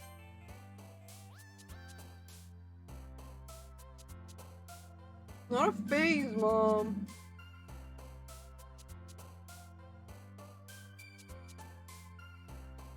Oh.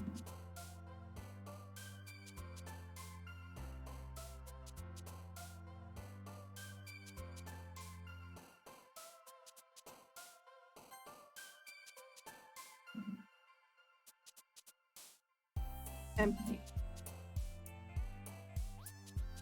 Emo.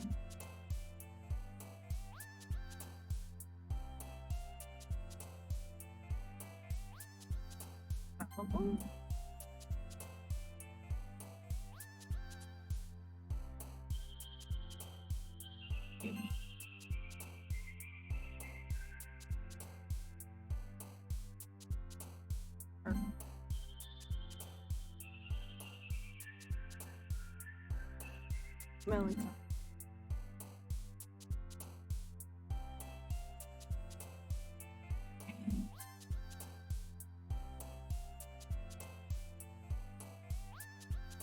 Chocolate!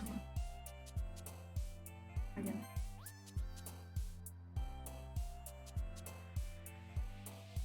Hopeless.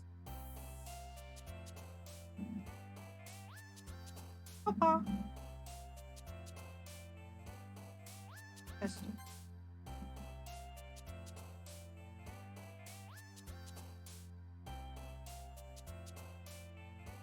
Natsuki fucking hates me.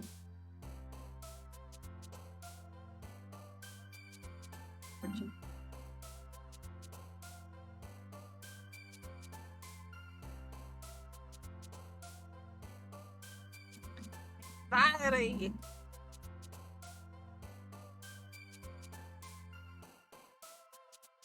Here.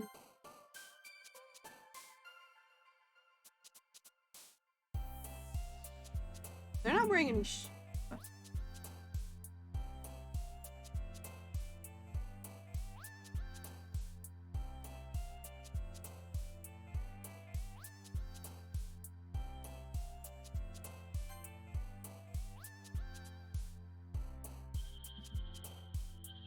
feet.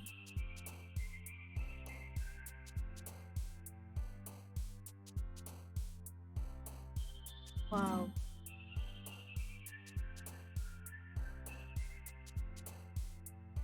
Cry.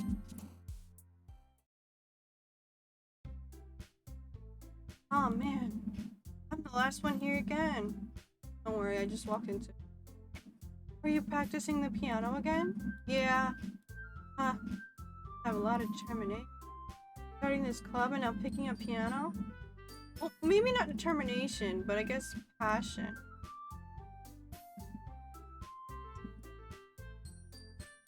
Remember that the club wouldn't be here if it wasn't for all of you. And I'm super happy that you're willing to help out for the festival too. Oh, I can't wait for the festival. It's gonna be great. Eh? Weren't you complaining about it just yesterday, Natsuki? Well, yeah. I'm not talking about our part of it. But the whole day in school, we get to play and eat all kinds of delicious food. You sound a bit like Sayori all of a sudden. Monica, do they usually have fried squid? That's a pretty specific thing to look forward to. Oh, come on. Are you saying you don't like squid? You, of all people? And say I don't like it. Besides, what do you mean by you, of all people? Because it's right in your name. Monica. Are those like Japanese squid or something? Eh? That's not how you say my name at all. Also, that joke makes no sense in translation. Yeah, I don't get it. Never mind. Let's just focus on our own event for now, okay? Fine.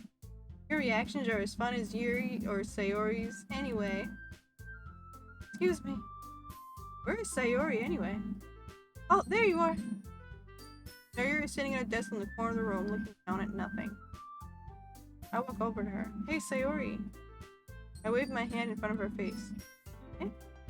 You're spacing out again. Oh, sorry. Don't mind me. You can go talk to everyone else. Huh? Is everything alright? Of course! Why wouldn't it be? This feels like you're a little off. Sorry for assuming things. Geez, you worry too much about me. I'm fine, see?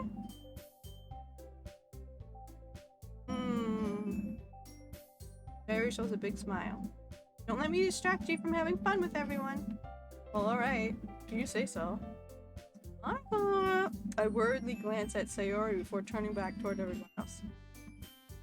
Conversation is already dispersed with everyone back at their usual activities. Maybe I should ask Monica. She's noticed anything about Sayori recently. Talk to her. They've been preparing for the festival. They must be spending a lot of time together. I timidly approach Monica, who is shuffling through some papers at her desk. Nice, what's up? This might sound a little strange, but have you noticed anything up with Sayori recently? Anything up with her? In what way do you mean? Maybe I'm reading a little too much into this, but she seems a bit downcast today. Oh, you think so? Can't say I've noticed anything about her. Monica peers across the room at Sayori, who is idly dragging a rubber eraser up and down her desk. Maybe there is something on her mind, but I'm surprised I'm not the only one asking you. Wait, but I'm surprised I'm not the one asking you, Alex. You certainly know her a lot better than I do. Yeah, but she's never really like this. She's always talking to me about things that bothered her. But this time when I asked her, she was really dismissive. Sorry, I know it's not your problem. I just wanted to ask if you knew anything, so I'll drop it now. No, it's important to me too. I mean, I'm also friends with her. I also care about the well-being of my club members, you know? Maybe I'll try asking her myself. You sure about that? She seems like she wanted to be left alone. Sure? But she has a hard time bringing it up with the person of interest. What do you mean by that? I'm saying that maybe the thing on her mind is you, Alex. Me? How on earth would you come up to that conclusion? Well, I probably shouldn't say too much, but Sayori talks about you more than anything else, you know? Yeah. She's been so much happier ever since you joined the club. Like an extra light was turned on inside of her.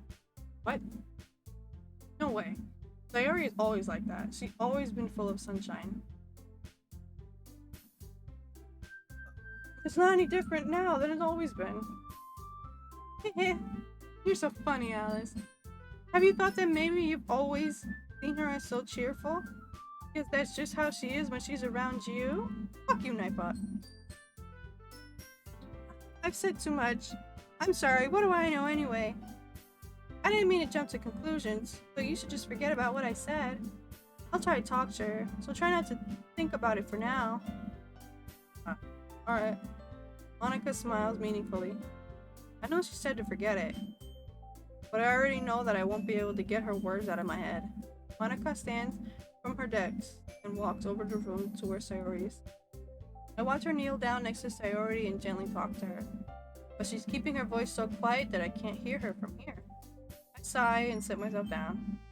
I know Sayori told me not to worry about her and to have fun with everyone else, but that's impossible to do when she's talking to the person I want to talk to. Exactly how much do I care about her that I'm letting this weigh me down so much? Now I feel like I'm the one behaving out of the ordinary. There's nothing I can do besides wait for Monica. Oh shit! Why does it feel like I'm being watched? Glance around the room. Suddenly I notice Yuri peering at me over her book. But she looks away just as quickly with her flustered look in her. I realize that she won't get anywhere like this. I've never seen Yuri approach anyone or start a conversation on her own accord. I have no choice but to approach her myself. But by now, it's a little easier for me to do that. I stand up from my desk and sit in one next to her own. Didn't mean to bother you or anything. Relax, you didn't even do anything. But I could tell that you wanted to be alone with your thoughts. On my thoughts? How were you even able to tell what I was thinking like that? Well, something that I did a lot. So it wasn't hard for me to spot based on your posture and expression. Not that I was staring or anything. I didn't do anything creepy like that. In any case, I guess you're right. I'm sorry I caused you any concern. Don't apologize. Your troubles are only the concern of those who willingly share in that concern. What is that sentence? Of course, there are certainly those who find the most comfort in keeping to them. But if you would prefer to share what's on your mind, then I would be glad to listen. It's really not that big of a deal. I was just feeling uneasy about Sayori. Sayori? Yeah, she seems a little off today, but when I asked her about it, she didn't want to admit it to me. So I can't help but wonder if something happened to her. Oh? That's quite romantic. Eh? Sorry, I didn't mean to say anything so stupid. Not that, I just don't want you to misunderstand. Sayori and I have been friends for a long time, that's all. Oh, I see. Perhaps it is unusual for her to be dismissive to you about her feelings. Or maybe I'm just reading into it a little too much. Plus, the world is full of meaning, often hidden deep beneath plain sight. There are so many untold mysteries behind every person, no matter how well you may know them. Ah, you think there might be something behind it after all?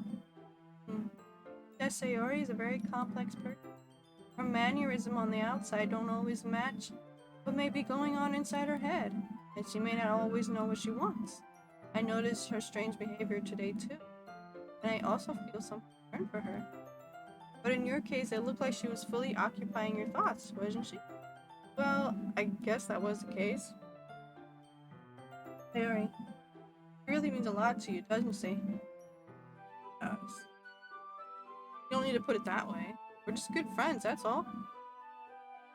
Yuri suddenly looks deeply into my eyes. Her expression is gentle and curious, as if she was searching for something. Embarrassed, I avert my gaze. Sometimes, a person's mysteries are untold even to themselves. And you, as someone honest and caring, can uncover feelings you weren't aware were in you. That is, I think that you would be a very fortunate person to have you feel that way about her. You're giving me too much credit. I'm a pretty simple guy. So I think I'm pretty good at understanding my own feelings. I'm not nearly as sophisticated as you. That's not a compliment, is it? It is what it is. Anyway, as long as we're here, why don't we do some reading? Well, as long as you're okay with it. Yeah. I should be taking my mind off this whole thing anyway. Okay, everyone! Let's see. I don't know where I'm at. After some time passes, Monica calls out to the club room. Why don't we share our poems now? Before I know it, everything is back to normal. Everyone goes to retrieve their poems, and I do the same. I make eye contact with Monica, and she smiles at me. I wonder what she was talking about with Sayori.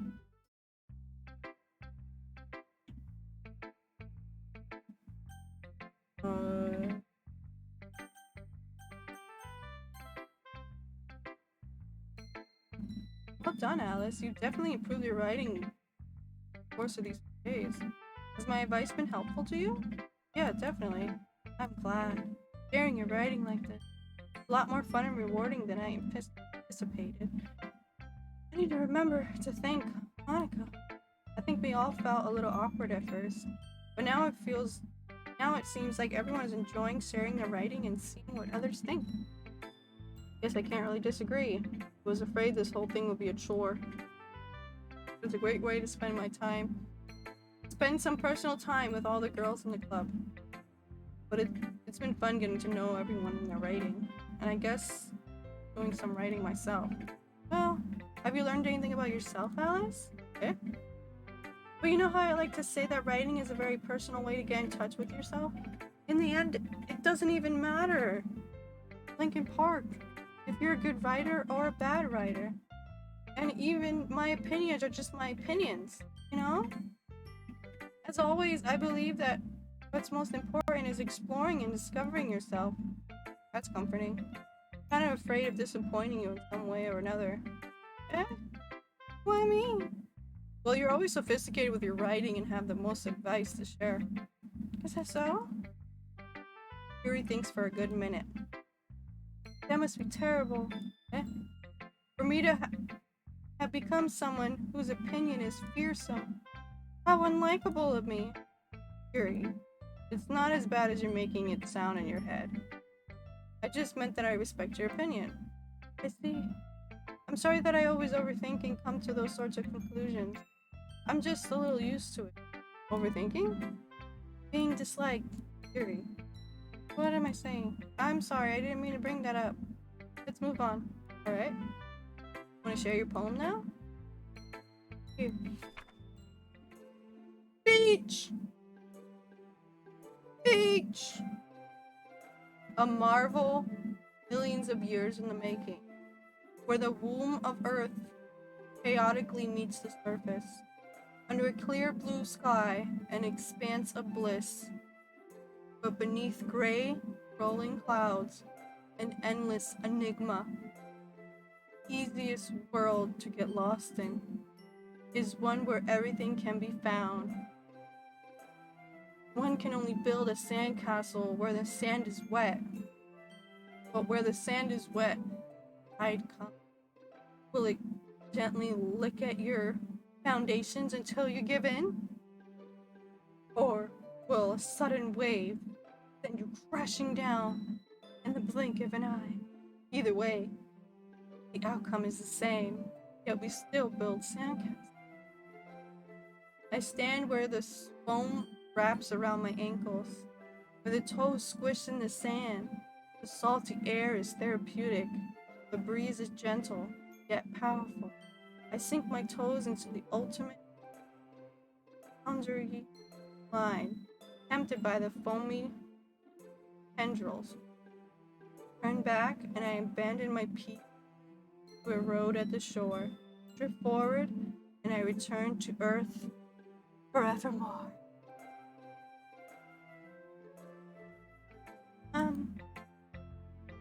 I'm aware that the beach is kind of a inane thing to write about, but I did my best to make a metaphorical approach to it. You say that like I didn't even want. Say that you didn't even want to write about it. Oh, you haven't heard? After yesterday, Natsuki and I, well, it was amusing that we wrote something similar in such different ways. So Natsuki wanted us to write about the same topic as each other again. Supposed to better compare the differences in our writing styles or thought process. Anyway, it was her idea. Knowing her, it's no surprise that she wants to do something like that. Probably just wants to show off. Not like I have a particular interest in her writing style. I just went with her request. But well, I suppose it's not so bad to write about something simple on occasion. It can be refreshing, you know? What the fuck, Nightbot? Good for me to calm my thoughts once in a while. Yeah, I think I agree. Thanks for sharing.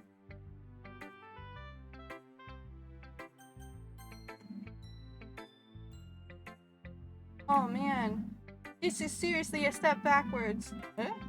I liked your last two way better than this one. I mean, I guess I can't be mad at you for trying different things. As long as you're not trying to impress Yuri or something like that. Gross. Okay. Like you said, I'm allowed to try new things. Why are you so emotionally invested in my poems anyway? Isn't that more of a compliment to me? Eh? No, gross. Not like I care. It's just that one of us in this club has to make sure you're not slacking off. Really? Well, what if you ended up just scaring me away? That's, it's not like you would actually do that. Yeah, you're right.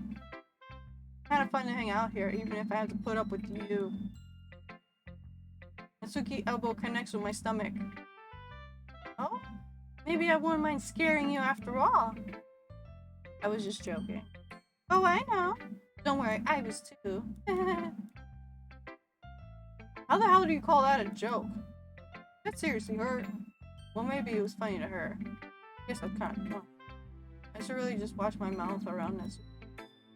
Anyway, Natsuki holds her poem out to me like nothing ever happened.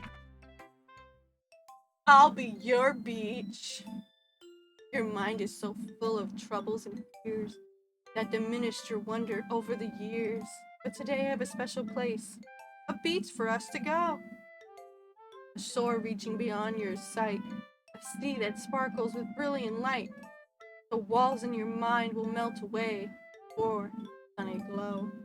I'll be the beach that washes your worries away. I'll be the beach that you daydream about each day.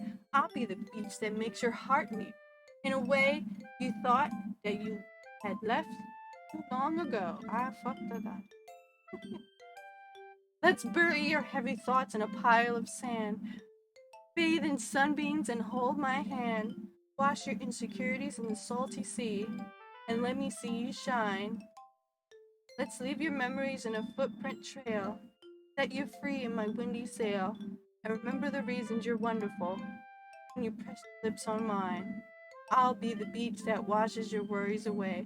I'll be the beach that you daydream about each day. I'll be the beach.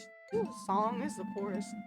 I'll be the beach that makes your heart leap in a way you thought you had left you long ago.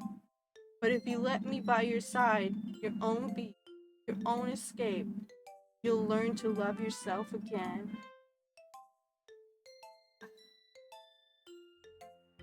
Yeah, I feel like I kept writing about negative things, so I wanted to write something with a nice message for once. Besides, the beach is awesome. Kinda hard to write anything negative about the beach. Well, Yuri's take on it was a little more solo. Well, that's...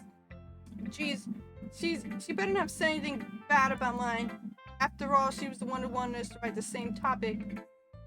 I really see her doing that too. Making us write about the same topic and then trying to impress me by coming up with something all fancy. It's not like I care. I just did it anyway. I mean, I guess mine ended up being kind of metaphorical too. There's nothing wrong with doing that once in a while. At very least, it was a good practice.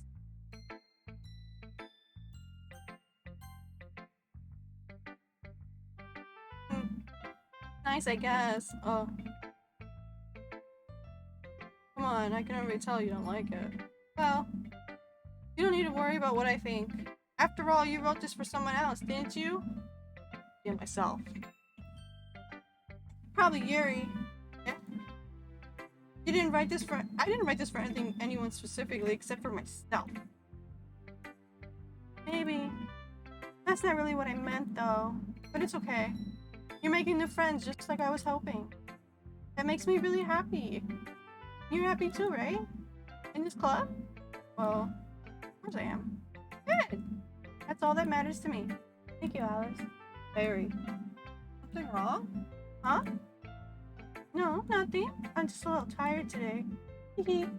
Alright. Tell me if you need anything. I will. Don't worry about me, okay? You can go play with everyone else now. You insist. Have a poem? I'm gonna go home a little bit early today. Uh-oh, is this when it happens? Oh gosh. Barry? Tell Monica I wasn't feeling well, okay? I'll see you tomorrow. Before I can say anything else, Sayori cheerfully walks out of the classroom, humming to herself.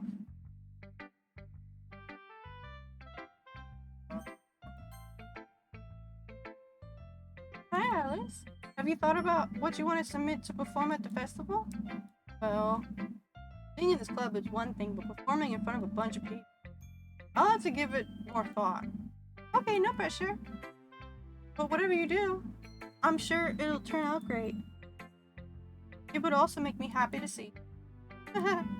Anyway, let's take a look at today's poem. I let Monica take the poem I'm holding in my hands. I like this one. It makes me think of something Sayori would like. But she didn't like it. She thought that Yuri would like it. That's all? You and Sayori are really good friends, right? I wouldn't be surprised if you had those sorts of things in common. Well, we may be good friends, but Sayori and I are actually really different. Well, that may be the case, but maybe there are also some similarities that you wouldn't expect. The way she talks about you, it sounds like the two of you really care about each other's well-being.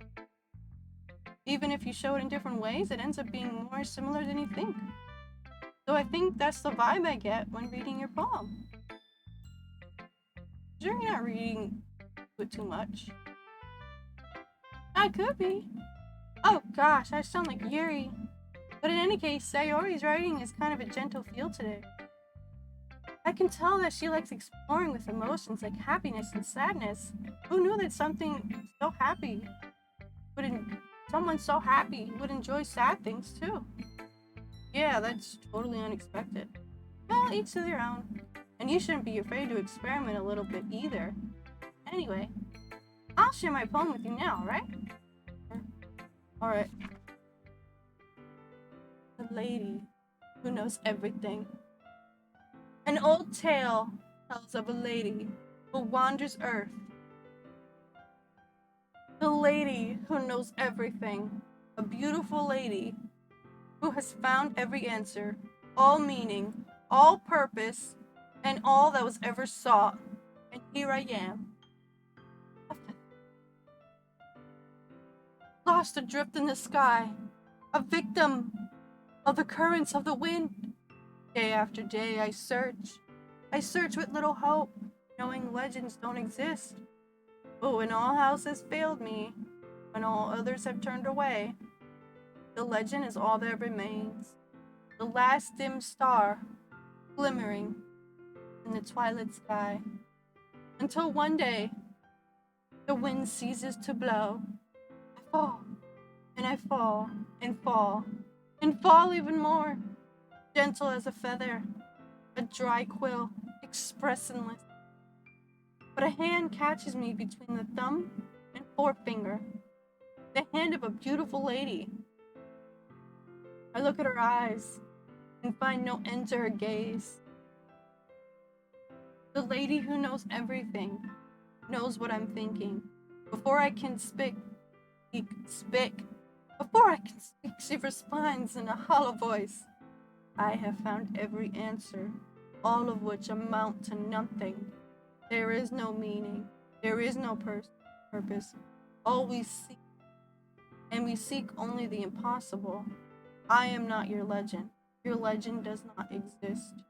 And with the breath, he blows me back afloat, and I pick up a gust of wind. You know, I feel like learning and looking for answers are the sort of things that give life meaning. Not to get too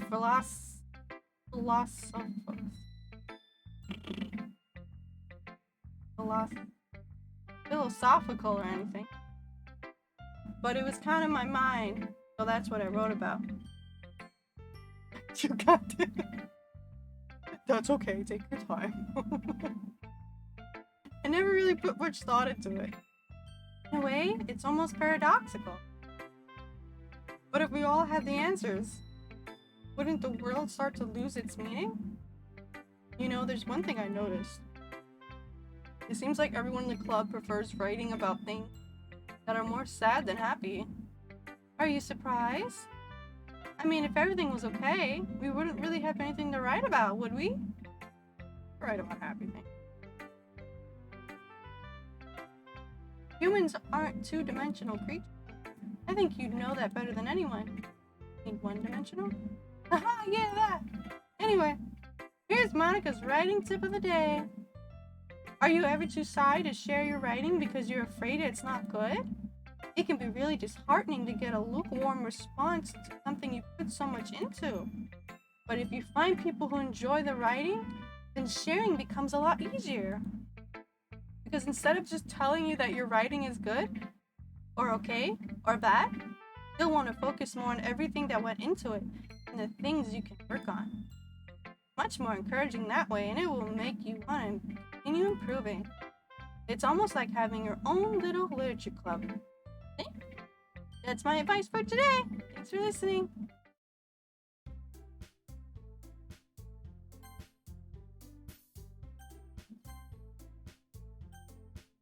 Okay, you said there's an ad? I'll wait for the ad.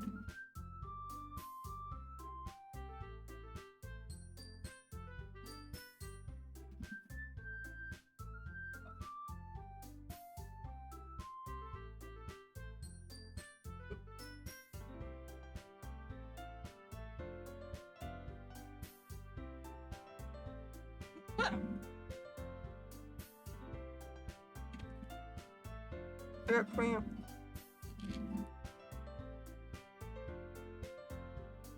Every 6 hours? Yeah, I did. I guess I could take it before I go to sleep. I still have the cramps.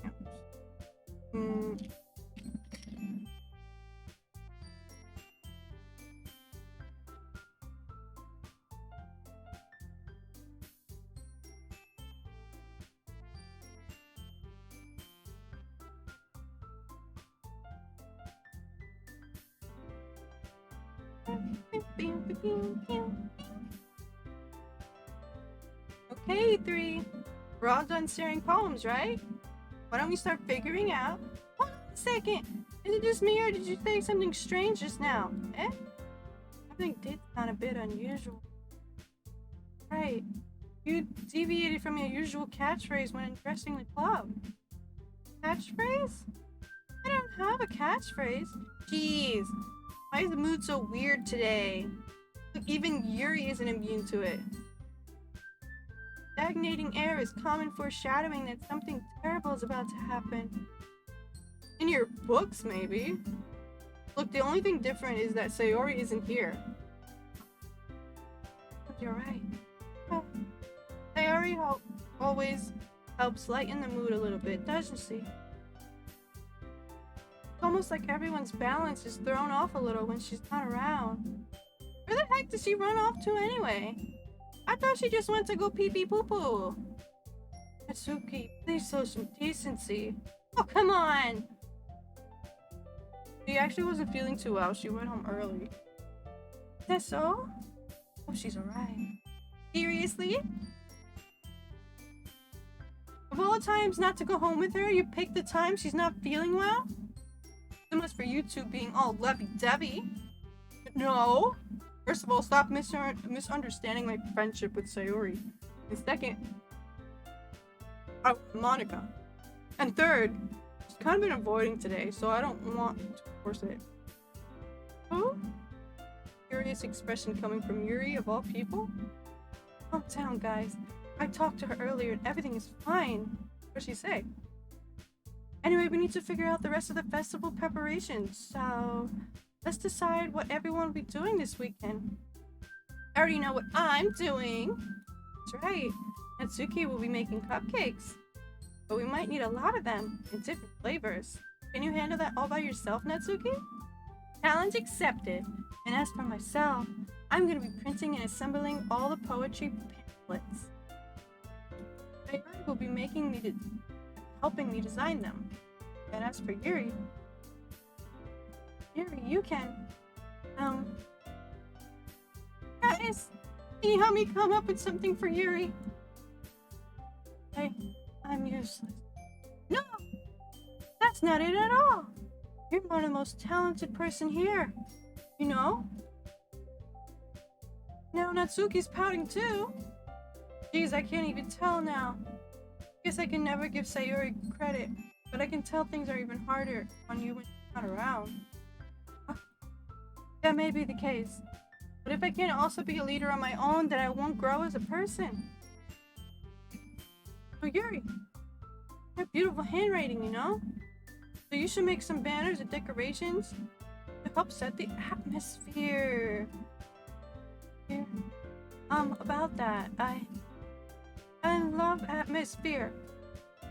Yuri's expression suddenly changes as she stares at her desk in focus and starts nodding herself. Atmosphere. Mind is already racing. See, it's great. You'll be a wonderful help, Yuri. But anyway, that just leaves you, Alice. The one who is truly useless. Oh, I said. Don't say that. In fact, both Natsuki and Yuri have some pretty heavy tasks to handle. It would probably go a long way to give one of them a hand. You could always help me out as well. I would be appreciative of that. That's Monica suggesting I spend the weekend with one of my club members? Monica! How on earth are they gonna respond to a suggestion like that? I suppose I wouldn't mind a bit of help. Well, I mean, if you don't know how to bake, there's always some dirty work I can give you. Right, Natsuki, you're a little bitch. I don't want to hang out with you. It's not like Monica's gonna give me a choice, and you shouldn't be sitting on your butt anyway. Fuck off. Natsuki tries to mumble a bunch of like that. If I recall, Natsuki, you mentioned that you would like to handle the baking on your own. Alice may not like to be around if you only make them out to be a nuisance. So therefore, they may be more suited to assisting with the decoration. Hold on, I never said that. How hard could it be to make a few decorations anyway? Sounds like you're just making excuses for Alice to, what do you say? It'll be extremely meticulous work. And baking isn't? Just what do you think? Guys, let's settle down for a moment. In the end, it doesn't even matter. I think it's up to Alice to decide how they'd like to contribute. Besides, he hasn't really gotten the time to spend any time with me yet, you know? So I'm sure you're interested in. You literally just said, I'm surprised as fuck. Sorry. I was just saying though. Please. Can we just settle this already? Yeah. Alice, you're okay with this, right? In the end, it doesn't even matter. Of course. Very well. In that case, everyone looks straight at me.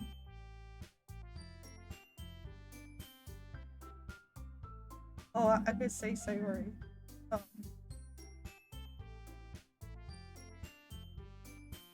Monica! Well, I guess I should probably be helping Monica. Yay, you picked me. Hold on 1 second.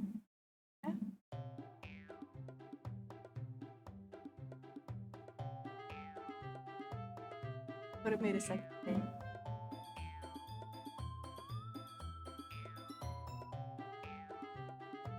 Monica, you're the one who needs the least help out of all of us. But I agree with Natsuki. Not only is it your work more suitable for one person, but you already have Sayori as well. But Alice was the one who... That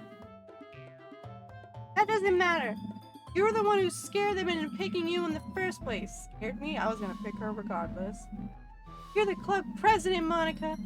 You're supposed to make responsible decisions for the club. Monica, you shouldn't let any ulterior motives interfere with this decision. Ulterior motives? What are you saying, Yuri? In fact, it sounds like you guys are the ones with ulterior motives. Excuse me? Otherwise, this wouldn't have made such a big deal in the first place. I mean, when did I would have to skip a lot of dialogue. But otherwise, this wouldn't have made such a big deal in the first place. That's completely false, Monica. Yeah, we have a lot of work to do, you know? We won't be as good at the job if you make us work alone. Yeah, that's true. Think of the club, Monica. If we want our event to succeed, then we need to appropriately distribute our resources. Are you gonna do the right thing, President? Okay. Get it. It's technically the most logical for Alice to help one of you. So, guess that's what we'll do.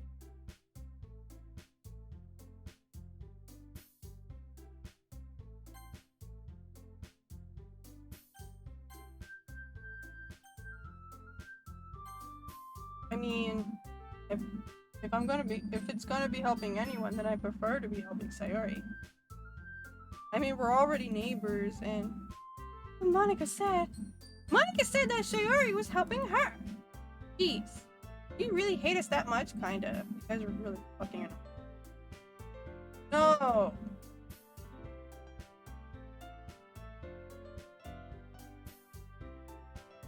Sorry, I don't mean for this to be difficult. Just think of the club, okay?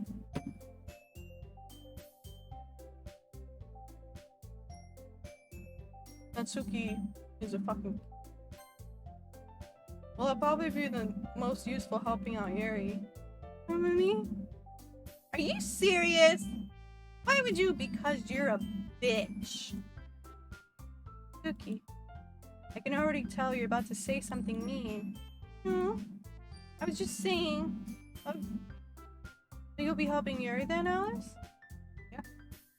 That's what I'm gonna do. I'm glad. I have a bad habit of overthinking this sort of thing. But I think your assistance will be very useful. That's great to hear. Natsuki, will you be able to handle baking yourself? I mean, yeah. I already said I would be fine. Okay. Everyone can tell that Natsuki is feeling a little sour. That everything we needed to go over? Yeah, that should be about it. Are you guys excited? Well, excited might not be the right word, but I suppose I'm looking forward to it a little bit. You feel the same way, Alice? Me? I guess you could say that I'm interested in seeing how it'll turn out. That's good enough for me. What about you, Natsuki? Natsuki. What? Why is everyone yelling at me? I didn't even do anything. No. That's not what I meant at all. Yuri anxiously glances between everyone in the room. I'm sorry for this. I don't really know why Alice picked me. And also, your cupcakes are the best cupcakes I've ever had. They really go well with my tea. And nothing that I do for the event will compare to that, so... I get it. I'm better than you. Kinda surprised though. Why? Well, I'm the one acting immature. I already know that. But you're trying to cheer me up all of a sudden. I know I'm not very good at it. Sorry if I said something bad. Tsuki isn't the only one surprised. Monica and I are also taken aback by Yuri's words. And she already has trouble with words, trying to cheer someone up must be far out of her own comfort zone. But I begin to understand. Right? That sounds like a great idea. Yuri was about to sound like Sayori. Even if it didn't work out perfectly, I can tell that she tried to say something Sayori would say at a time like this.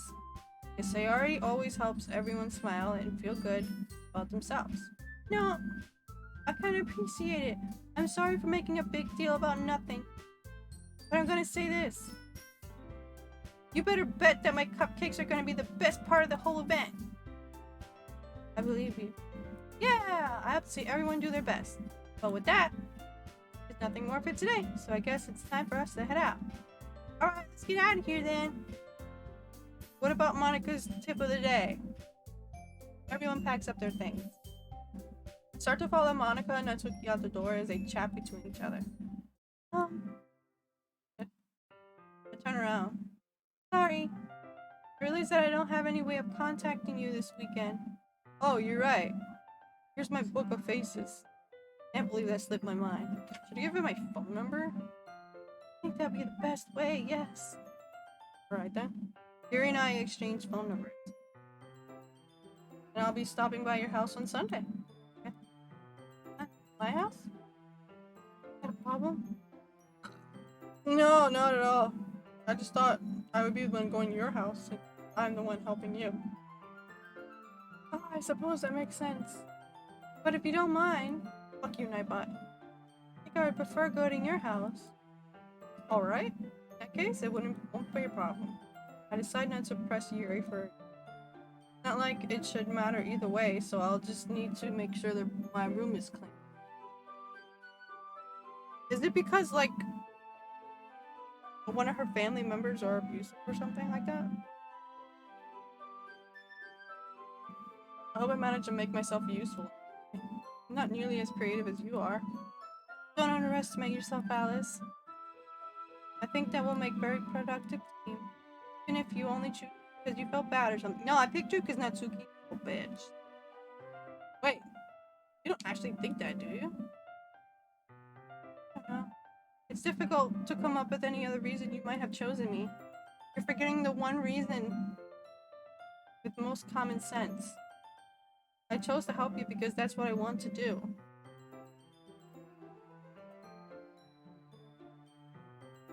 But Yuri thinks to herself with an extremely tense expression.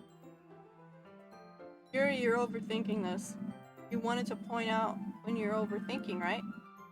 I didn't realize. I'm telling you, I want to. That's all there is to it. Believe me? Yuri thinks really hard again. Straight into my eyes for a long while. I believe you. As if it took her a tremendous effort, Yuri finally says that and relaxes her expression. And I'm really looking forward to Sunday. After that exchange, I make my way out the door and Yuri follows. I can't believe this. Yuri is going to be coming to my house on Sunday? Even though I would be preferred to do this with Sayori, my anxiety still shoots through the roof. I guess I've gotten pretty used to handling her at this point, but who knows what might end up happening when we're outside of school. She told me she was looking forward to it. Why do I feel nervous that Sayori finds out about this? Not like we feel that way about each other. Besides, like Monica said, this is about the club. I have nothing to worry about. If I go with it, then I'll just have a good time. Sunday. Already Sunday. Been getting increasingly anxious about Yuri's upcoming visit. I keep telling myself there's no reason to be nervous, but it doesn't help much. Yuri is clearly an introvert and also an intimate person in general. There's no doubt she'll open up a bit when it's just the two of us. Meanwhile, we've been getting texting occasionally. Oh, what about pics? She was extremely apprehensive at first, but it wasn't long before I was already learning more about her. But putting Yuri aside, I haven't heard anything from Sayori since I left the club early the other day. It's not like we text each other all the time or anything, but I've been worried about her in the back of my mind.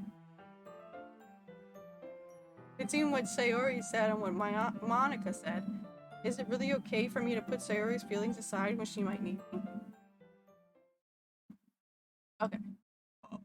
This might be a trigger. I decide to visit Sayori before Yuri comes. Rather than axing, I simply tell her I'm coming over, much like I've done in the past. Once I reach Sayori's house, I knock on the door before entering it myself. Again, we used to play so often that we made it a habit of simply entering each other's houses like we were family. House is quiet. Sayori isn't anywhere on the first floor, so I assume up in her room. It's already strange of her not to run down and greet me. I head up to her bedroom. I finally find her. Okay, so is it like really is it this? Yeah. Yeah, you did it. Okay. I think this is gonna be triggering, so I think just to be safe, prepare yourself. If you can eat by images of self harm, offing, I think the room street, offing themselves. Sometimes that can be very triggering for putting that out there. Oh, okay. I think we're good. Maybe my choices changed it. I don't know. I don't really remember. Sayori? She's alive! Oh, she's fine. Hi, Alice! I sit down in her room. Sayori forces a smile, but it's easy to tell that she's different. A minute of silence between us. You haven't come over like this in a long time, have you? Ah, I guess you're right. It's been a long time.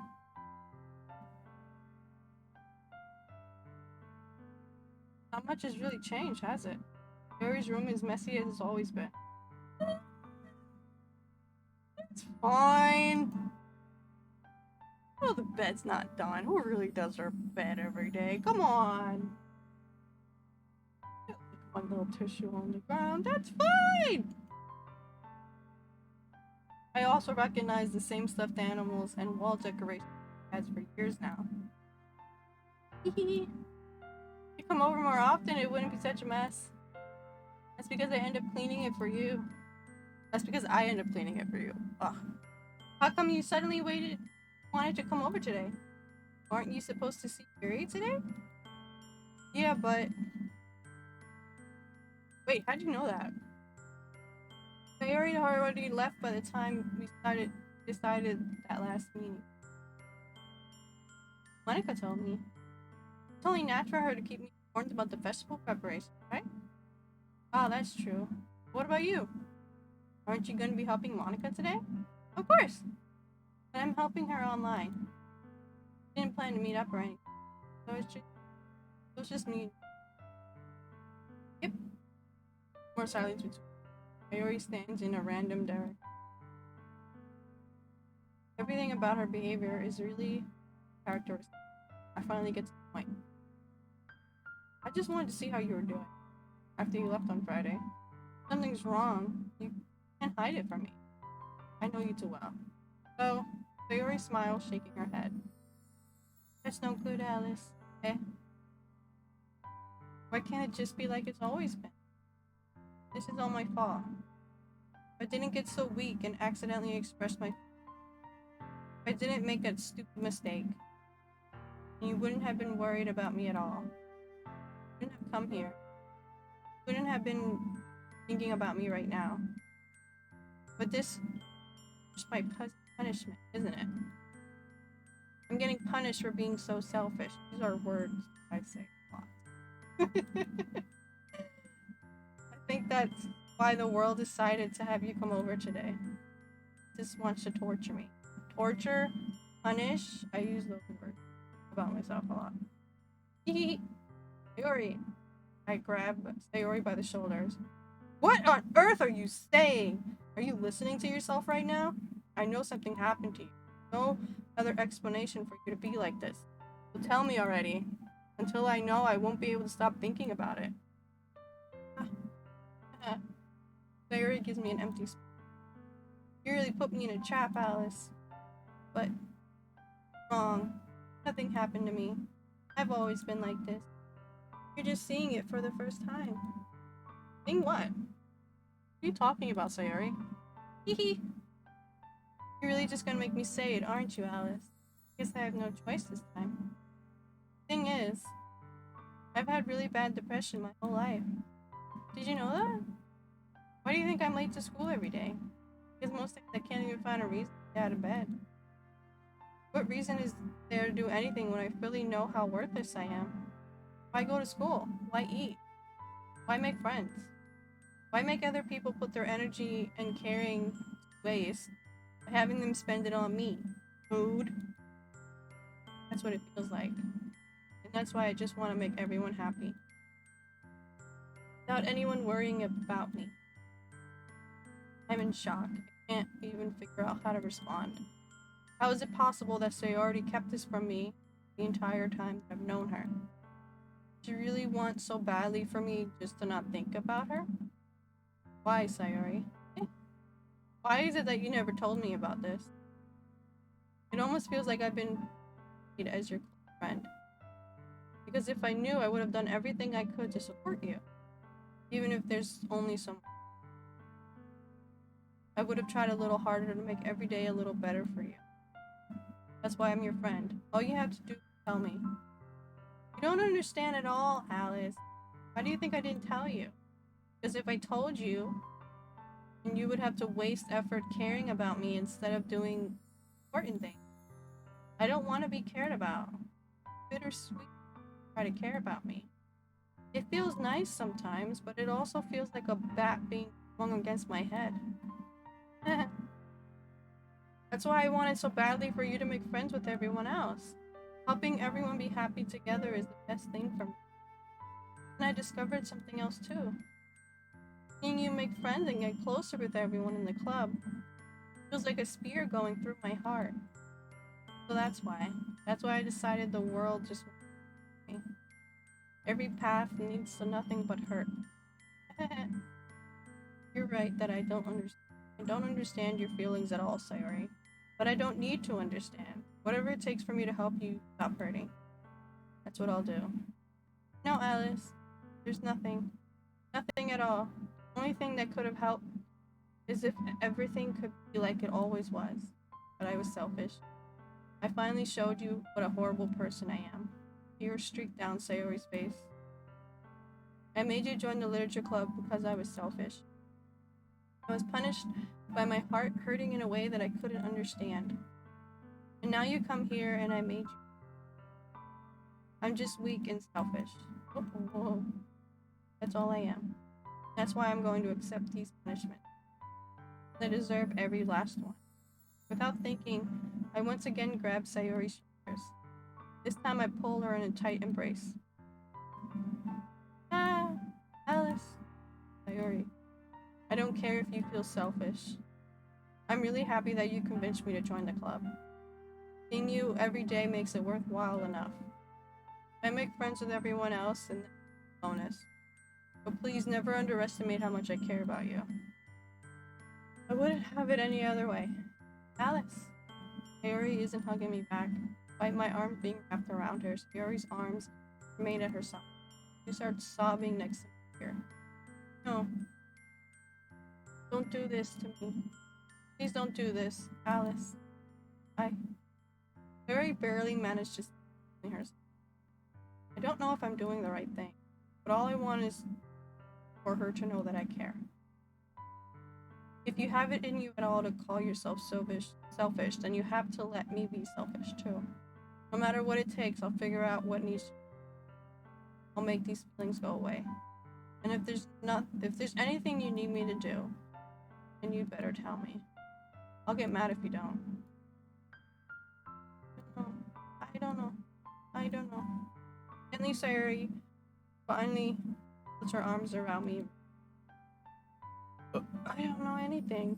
Same. It's all really scary. I don't understand any of my feelings, Alice. The only time I'm not feeling nothing is when I'm feeling pain. Well, fuck you, Nightbot. But hugs are so warm. Really scary. Sayori lets me go. As she does, I let go of her as well. Festival is tomorrow.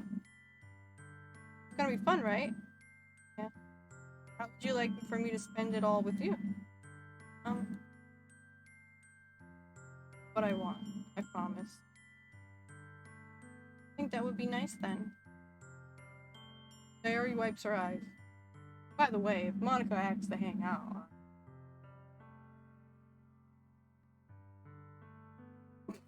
If I could spend the whole day here, I would. Of all days, this has to be the one where I have other plans. Maybe I should cancel. No, don't. Please don't. If you do that, then I really wouldn't forgive you.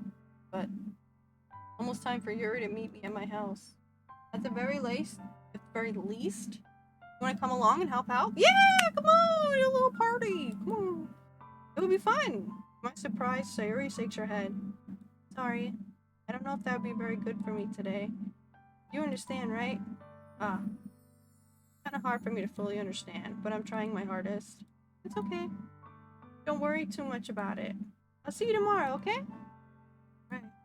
I look forward to it. I say goodbye to Sayori and exit her house.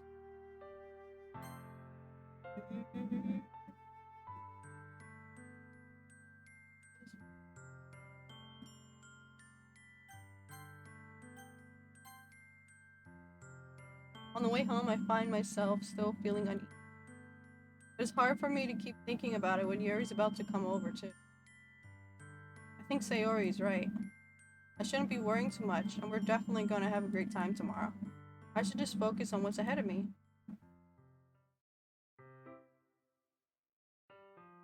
I feel like we're about to get into a long thing before a break.